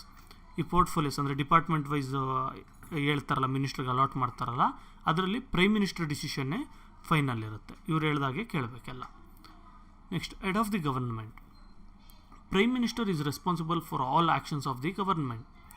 ನೋಡಿ, ಗೌರ್ಮೆಂಟ್ ಏನೇನು ಮಾಡಿದ್ರು, ಒಳ್ಳೇದು ಮಾಡಿದ್ರು ಕೆಟ್ಟದ್ದು ಮಾಡಿದ್ರು, ಏನು ಮಾಡಿದ್ರು ಕೂಡ ಅದಕ್ಕೆ ರೆಸ್ಪಾನ್ಸಿಬಲ್ ಪ್ರೈಮ್ ಮಿನಿಸ್ಟರ್. ಯಾಕೆಂದರೆ ಪ್ರೈಮ್ ಮಿನಿಸ್ಟರೇ ಲೀಡರ್ ಅದಕ್ಕೆ ಅಲ್ವಾ, ಆ ರೀತಿ. ಈ coordinates the activities of various ministries. ಈಗ ಎಷ್ಟೊಂದು ಮಿನಿಸ್ಟ್ರೀಸ್ ಇರುತ್ತೆ. ಈಗ ರೋಡ್ ಟ್ರಾನ್ಸ್ಪೋರ್ಟ್ದು ಒಂದು ಯಾವುದೋ ಒಂದು ಮಿನಿಸ್ಟ್ರಿ ಇರುತ್ತೆ, ರೈಲ್ವೇಸ್ದು ಒಂದು ಮಿನಿಸ್ಟ್ರಿ ಇರುತ್ತೆ. ಈಗ ಆ ರೀತಿ ಅಂದ್ಕೊಳ್ಳಿ, ಈಗ ಹೈವೇಸ್ದೊಂದು ಮಿನಿಸ್ಟ್ರಿ ಇರುತ್ತೆ, ಅದೇ ರೀತಿ ರೈಲ್ವೇಸ್ದೊಂದು ಮಿನಿಸ್ಟ್ರಿ ಇರುತ್ತೆ. ಈಗ ಏನು ಮಾಡ್ತಾ ಇರ್ತಾರೆ ಇವರು, ರೈಲ್ವೆ ಟ್ರ್ಯಾಕ್ ಹಾಕಬೇಕು ಅಂದರೆ ಯಾವುದೋ ಒಂದು ರೋಡ್ ಅಡ್ಡ ಬರುತ್ತೆ, ಆ ರೋಡ್ ಅಗಿಬೇಕಾಗುತ್ತೆ ಅಥವಾ ರೋಡನ್ನ ಬ್ಲಾಕ್ ಮಾಡಬೇಕಾಗುತ್ತೆ. ಆಗ ಇವರು ಆ ಮಿನಿಸ್ಟ್ರು, ರೋಡ್ಸ್ ಟ್ರಾನ್ಸ್ಪೋರ್ಟ್ ಮಿನಿಸ್ಟ್ರಿ ಯಾರು ಇರ್ತಾರೆ ಅವ್ರ ಹತ್ರ ಕೇಳ್ತಾರೆ. ಅವರು ಇಲ್ಲ ಆಗಲ್ಲ, ನಮ್ಮ ರೋಡ್ ಏನಕ್ಕೆ ಅಗಿತೀರಾ ಅಂತ ಗಲಾಟೆ ಆಗುತ್ತೆ. ಅಂಥ ಟೈಮಲ್ಲಿ ಏನು ಮಾಡ್ತಾರೆ, ಪ್ರೈಮ್ ಮಿನಿಸ್ಟರು ಹೋಗಿ ನಾನು ಈ ಥರ ಮಾಡಿರಿ, ಅಗಿರಿ, ಅಥವಾ ಹಿಂಗೆ ಆಲ್ಟರ್ನೇಟಿವ್ ಈ ಥರ ಮಾಡಬೇಕು. ಆ ರೀತಿ ಇಂಟರ್ ಡಿಪಾರ್ಟ್ಮೆಂಟ್ ಅಂದರೆ ಬೇರೆ ಡಿಪಾರ್ಟ್ಮೆಂಟ್ಗೂ ಈ ಡಿಪಾರ್ಟ್ಮೆಂಟ್ಗೂ ಮಧ್ಯದಲ್ಲಿರುವಂಥ ಜಗಳಗಳನ್ನ ಇವರು ನೋಡ್ಕೊಳ್ತಾರೆ. ಈ looks after framing policies related to planning, defence and foreign affairs. Total ಏನೇನು ಪಾಲಿಸೀಸ್ ಇದೆ, ಇಂಡಿಯಾ ಯಾವ ರೀತಿ ನಡಿಬೇಕು, ಪ್ಲಾನಿಂಗ್ ಯಾವ ಥರ ನಡಿಬೇಕು, ಆರ್ಮಿದು ಡಿಫೆನ್ಸ್ಗಳೆಲ್ಲ ಯಾವ ರೀತಿ ನಡಿಬೇಕು, ಮತ್ತು ಫಾರಿನ್ ಅಫೇರ್ಸ್ ಬೇರೆ ದೇಶದ ಜೊತೆ ನಾವು ಯಾವ ರೀತಿ ಡಿಸ್ಕಸ್ ಮಾಡಬೇಕು, ಏನು ಮಾಡಬೇಕು. ಈಗ ಫಾರ್ ಎಕ್ಸಾಂಪಲ್ ಚೈನಾ ಜೊತೆ ನಾವು ಏನು ಡಿಸ್ಕಸ್ ಮಾಡಬೇಕಾ, ಅವರೆಲ್ಲ ಅಟ್ಯಾಕ್ಸ್ ಮಾಡ್ತಾ ಇದ್ದಾರಲ್ಲ ಅದ್ರ ಬಗ್ಗೆ, ಆ ಥರದ್ದೆಲ್ಲ ಕೂಡ ಇವರು ನೋಡ್ಕೊಳ್ತಾರೆ. ನೆಕ್ಸ್ಟ್ ಬಂದು ಇವ್ರ ರೋಲ್ ಏನಿದೆ, head of the cabinet. Cabinet ಅಂದರೆ ನಾನು ಹೇಳಿದೆ, ಒಂದು ಸೆಂಟ್ರಲಲ್ಲಿ ಒಂದು 15-20 ಜನ ಮಿನಿಸ್ಟ್ರಿಗಳಿರ್ತಾರೆ, ಅವ್ರದ್ದು ಜಾಸ್ತಿ ಜನ ಇರ್ತಾರೆ, 75 ಜನ ಹತ್ತತ್ರ ಬರ್ತಾರೆ ಅವರು. ಹಾಗೆ meetings of cabinet are held under the chairmanship of PM. ಈ ಕ್ಯಾಬಿನೆಟ್ ಸೆಂಟ್ರಲ್ ಮಿನಿಸ್ಟರ್ಸ್ ಎಲ್ಲ ಏನಾದರೂ ಮೀಟಿಂಗ್ ಮಾಡಬೇಕು ಅಂದರೆ ಅದಕ್ಕೆ ಲೀಡರ್ಶಿಪ್ ಯಾರ್ದು, ಪ್ರೈಮ್ ಮಿನಿಸ್ಟರ್ದು. All discussions of importance are made under is leadership. ಅಥವಾ ಬೇರೆ ಏನಾದರೂ ಇಂಪಾರ್ಟೆಂಟ್ ಡಿಸ್ಕಷನ್ಸ್ ಏನಾದರೂ ಇತ್ತು, ಅಥವಾ ಇಂಪಾರ್ಟೆಂಟ್ ಏನಾದರೂ ಒಂದು ಈ ರೂಲ್ ಮಾಡಬೇಕು, ಆ ರೂಲ್ ಮಾಡಬೇಕು, ಆ ಥರ ಏನಾದರೂ ಇತ್ತು ಅಂದರೆ ಅದನ್ನು ಪ್ರೈಮ್ ಮಿನಿಸ್ಟರ್ ಲೀಡರ್ಶಿಪ್ಪಲ್ಲೇ ಡಿಸ್ಕಸ್ ಮಾಡ್ತಾರೆ. Okay, is the link between the president and the cabinet. ನೋಡಿ, ನಾನು ಹೇಳಿದ್ನಲ್ಲ, ಕ್ಯಾಬಿನೆಟ್ ಅವ್ರು ಏನೇ ಮಾಡಬೇಕು ಅಂದರೂ ಅದಕ್ಕೆ ಪ್ರೆಸಿಡೆಂಟ್ ಅಪ್ರೂವಲ್ ಬೇಕು ಅಂತ. ಹೌದು, ಅದೇ ಪ್ರೈಮ್ ಮಿನಿಸ್ಟರ್ ಹೇಳಿದ್ರು ಅಂದರೆ ಪ್ರೆಸಿಡೆಂಟ್ ಅವರು ಅಪ್ರೂವಲ್ ಕೊಡ್ತಾರೆ ಅದಕ್ಕೆ. ಆ ರೀತಿ ಲಿಂಕ್ ಆಗಿರ್ತಾರೆ ಕ್ಯಾಬಿನೆಟ್ಗೂ ಮತ್ತು ಪ್ರೆಸಿಡೆಂಟ್ಗೂ. ಸೊ ಇಲ್ಲಿಗೆ ಪ್ರೈಮ್ ಮಿನಿಸ್ಟರ್ ರೋಲ್ ಎಲ್ಲ ಗೊತ್ತಾಯಿತು ನಿಮಗೆ. ಈಗ ಯೂನಿಯನ್ ಗವರ್ನಮೆಂಟ್ ಅಂದರೆ ಏನು ಅಂದರೆ ಸೆಂಟ್ರಲ್ ಗವರ್ಮೆಂಟ್. ಅದರಲ್ಲಿ union cabinet is the real executive. ಅಂದರೆ ಕ್ಯಾಬಿನೆಟ್ ಅಂದರೆ ಹೇಳಿದೆ, ಮಿನಿಸ್ಟರ್ಸ್ ಎಲ್ಲ ಇರ್ತಾರೆ, ಅವರೆಲ್ಲರನ್ನು ಕ್ಯಾಬಿನೆಟ್ ಅಂತೀವಿ. ಇವರು ರಿಯಲ್ ಎಕ್ಸಿಕ್ಯೂಟಿವ್ ಅಂದರೆ ಏನು, ಏನೇ ಕೆಲಸ ಆಗಬೇಕು ಅಂದರೂ ನಮ್ಮ ದೇಶದಲ್ಲಿ ಆಯಿತಾ, ಅದಕ್ಕೆ ಪರ್ಮಿಷನ್ಗಳು ಕೊಡೋದು ಅಥವಾ ಪ್ಲ್ಯಾನ್ ಮಾಡೋದು, ಅದನ್ನ ಮೈನಾಗಿ ಇಂಪ್ಲಿಮೆಂಟ್ ಮಾಡೋದು ಇವರೇನೆ. Cabinet has 2 types of hierarchies, cabinet ministers and ministers of state. ನೋಡಿ, ಮಿನಿಸ್ಟರ್ಸ್ ಅಂತ ಹೇಳಿದ್ರೆ ಎಲ್ಲರೂ ಬಂದು ಒಬ್ಬರಿಗೆ ಡಿಫೆನ್ಸ್, ಒಬ್ರಿಗೆ ರೈಲ್ವೇಸ್ ಈ ಥರ ಏನು ಕೊಟ್ಟಿರಲ್ಲ. ಓಕೆ, ಇದರಲ್ಲಿ 2 ಥರ ಬರುತ್ತೆ. ಒಂದು ಬಂದು ಕ್ಯಾಬಿನೆಟ್ ಮಿನಿಸ್ಟರ್ಸ್ ಅಂತ, ಇವ್ರಿಗೆ railway department, defence department, finance department ಈ ರೀತಿ ಕೊಟ್ಟಿರ್ತಾರೆ. ನೆಕ್ಸ್ಟ್ ಬಂದು ಸ್ಟೇಟ್ ಮಿನಿಸ್ಟರ್ಸ್ ಅಂತ, ಇವ್ರಿಗೆ ಕರ್ನಾಟಕಗೆ ಸೆಂಟ್ರಲ್ ಮಿನಿಸ್ಟರ್ ಅಂತ, ಆಂಧ್ರಗೆ ಸೆಂಟ್ರಲ್ ಮಿನಿಸ್ಟರ್ ಅಂತ ಈ ರೀತಿ ಅಪಾಯಿಂಟ್ ಮಾಡಿರ್ತಾರೆ. Okay, maximum strength of union cabinet is 15% of the total strength of parliament. ನೋಡಿರಿ, ಎಷ್ಟು ಜನ ಮಿನಿಸ್ಟರ್ಸ್ ಆಗ್ಬೋದು ಸೆಂಟ್ರಲ್ ಯೂನಿಯನ್ ಕ್ಯಾಬಿನೆಟಲ್ಲಿ, ಎಲ್ಲರೂ ಆಗ್ಬಿಡ್ಬೋದಾ? ಇವಾಗ 245 ಜನ ಟೋಟಲ್ ಇರ್ತಾರೆ, ಅದರಲ್ಲಿ ಒಂದು ರೂಲಿಂಗ್ ಪಾರ್ಟಿಗೆ 280 ಜನ ಸಪೋರ್ಟ್ ಮಾಡ್ತಾರೆ. 280 ಜನನೂ ಮಿನಿಸ್ಟರ್ ಆಗ್ಬಿಡ್ಬೋದಾ? ಇಲ್ಲ, ಆ ರೀತಿ ಆಗೋಗಿಲ್ಲ. ಎಷ್ಟು ಜನ ಆಗ್ಬೋದು ನೋಡಿ, ಟೋಟಲ್ ಸ್ಟ್ರೆಂತ್ ಏನಿದೆ ಪಾರ್ಲಿಮೆಂಟ್ದು 545 ಇದೆ. 543 ಕನ್ಸಿಡರ್ ಮಾಡ್ತಾರೋ 545 ಕನ್ಸಿಡರ್ ಮಾಡ್ತಾರೋ ಗೊತ್ತಿಲ್ಲ, ಒಟ್ಟಲ್ಲಿ ಅಷ್ಟಿದೆ ಸ್ಟ್ರೆಂತ್. ಅದರಲ್ಲಿ 15% ಜನ ಮಾತ್ರ ಯೂನಿಯನ್ ಕ್ಯಾಬಿನೆಟ್ ಮೆಂಬರ್ಸ್ ಆಗ್ಬೋದು, ಅಂದರೆ ಮಿನಿಸ್ಟರ್ಗಳಾಗ್ಬೋದು. ಅಂದರೆ ಎಷ್ಟು, ಆಲ್ಮೋಸ್ಟ್ ಒಂದು 73 to 75, ಓಕೆ 74 to 75 ಅಷ್ಟು ಜನ ಮಾತ್ರ ಮಿನಿಸ್ಟರ್ಸ್ ಆಗ್ಬೋದು. ಅದ್ರ ಒಳಗೆ ಬೇಕಾದರೆ 10 ಜನನೇ ಮಿನಿಸ್ಟರ್ ಆಗ್ಬೋದು, ಆದರೆ ಮ್ಯಾಕ್ಸಿಮಮ್ ಬಂದು ಅಷ್ಟು. Ministers of every department is responsible for the administration of his department. ಈಗ ರೈಲ್ವೆ ಮಿನಿಸ್ಟರ್ ಅಂತ ಯಾರನ್ನಾದ್ರೂ ಅಪಾಯಿಂಟ್ ಮಾಡಿದ್ರು ಅಂದ್ಕೊಳ್ಳಿ, ಆ ರೈಲ್ವೇಸಲ್ಲಿ ಏನು ಬಂದರೂ ಏನು ಹೋದ್ರೂ ಕೂಡ ಅದಕ್ಕೆ ಜವಾಬ್ದಾರಿ ಯಾರು, ಆ ರೈಲ್ವೆ ಮಿನಿಸ್ಟರ್ ಆಗಿರ್ತಾರೆ. Okay, union cabinet is responsible for decisions and policies taken. ನಮ್ಮ ದೇಶದ ರಿಲೇಟೆಡ್ ಆಗಿ ಏನೇ ಒಂದು ಡಿಸಿಷನ್ ತೊಗೊಂಡ್ರು, ಪಾಲಿಸಿ ಮೇಕಿಂಗ್ ಮಾಡಿದ್ರು ಕೂಡ ಅದಕ್ಕೆ ರೆಸ್ಪಾನ್ಸಿಬಲ್ ಯಾರಿರ್ತಾರೆ, ಯೂನಿಯನ್ ಕ್ಯಾಬಿನೆಟ್ ಅವರಾಗಿರ್ತಾರೆ, ಅಂದರೆ ಸೆಂಟ್ರಲ್ ಮಿನಿಸ್ಟರ್ಸ್ ಆಗಿರ್ತಾರೆ. Cabinet can be in power as long as parliament supports. ನೋಡಿ ಇವರು ಯಾವಾಗವರೆಗೂ ಅಧಿಕಾರದಲ್ಲಿರ್ಬೋದು, ಸೇಮ್ PM ಥರನೇ ಇವರು ಕೂಡ. ಎಲ್ಲಿವರೆಗೂ ಈ ಮೆಂಬರ್ಸ್ ಇರ್ತಾರಲ್ವ, ಒಂದು 545 ಜನ, ಅದರಲ್ಲಿ 275 ಜನ, 280 ಜನ, ಈ ಥರ ಅಷ್ಟು ಜನ ಇವ್ರಿಗೆ ಸಪೋರ್ಟ್ ಮಾಡ್ತಾ ಇರೋವರೆಗೂ ಇವರು ಮಿನಿಸ್ಟರ್ಸ್ ಆಗಿರ್ಬೋದು. ಅದರಲ್ಲಿ ನಾವು ಸಪೋರ್ಟ್ ಮಾಡಲ್ಲ ನಿಮಗೆ ಅಂತೇಳಿ 250 ಜನ ಮಾತ್ರ ಸಪೋರ್ಟ್ ಮಾಡಿದ್ರು ಅಂದ್ಕೊಳ್ಳಿ, ಆವಾಗ ಇವರು ಮಿನಿಸ್ಟರ್ಶಿಪ್ಪಿಂದ ಕೆಳಗಿಳಿಬೇಕು. ಆ ರೀತಿ. ಇಲ್ಲಿಗೆ ಈ ಲೆಸನ್ ಫುಲ್ ಕಂಪ್ಲೀಟ್ ಆಗಿದೆ. ನಿಮಗೆ ಕ್ವಶನ್ ಆನ್ಸರ್ಸ್ ಎಲ್ಲ ಬಂದು ನಾನು ಯೂಟ್ಯೂಬಲ್ಲಿ ಕೂಡ ಹಾಕ್ತೀನಿ. ಯೂಟ್ಯೂಬಲ್ಲೇ ಕ್ವಶನ್ ಆನ್ಸರ್ಸ್ ಎಲ್ಲ ಪ್ರಿಪೇರ್ ಮಾಡಿ ಸ್ಲೈಡ್ಸ್ ಟೈಪ್ ಹಾಕ್ತೀನಿ, ಮತ್ತು ಜೊತೆಗೆ ಕ್ಲಾಸ್ ರೂಮಲ್ಲಿ ಕೂಡ ಅಪ್ಲೋಡ್ ಮಾಡ್ತೀನಿ. ಎರಡು ಕಡೆಯಿಂದ ನೋಡ್ಕೊಂಡು ಕ್ವಶನ್ ಆನ್ಸರ್ಸ್ ಎಲ್ಲ ಬರ್ಕೊಳ್ಳಿ. ಮತ್ತು ಫರ್ದರ್ ಏನಾದರೂ ಡೌಟ್ಸ್ ಇತ್ತು ಅಂತ ಹೇಳಿದ್ರೆ ಕಮೆಂಟ್ ಮಾಡಿ ಕ್ಲಿಯರ್ ಮಾಡೋಣ. Okay, thank you.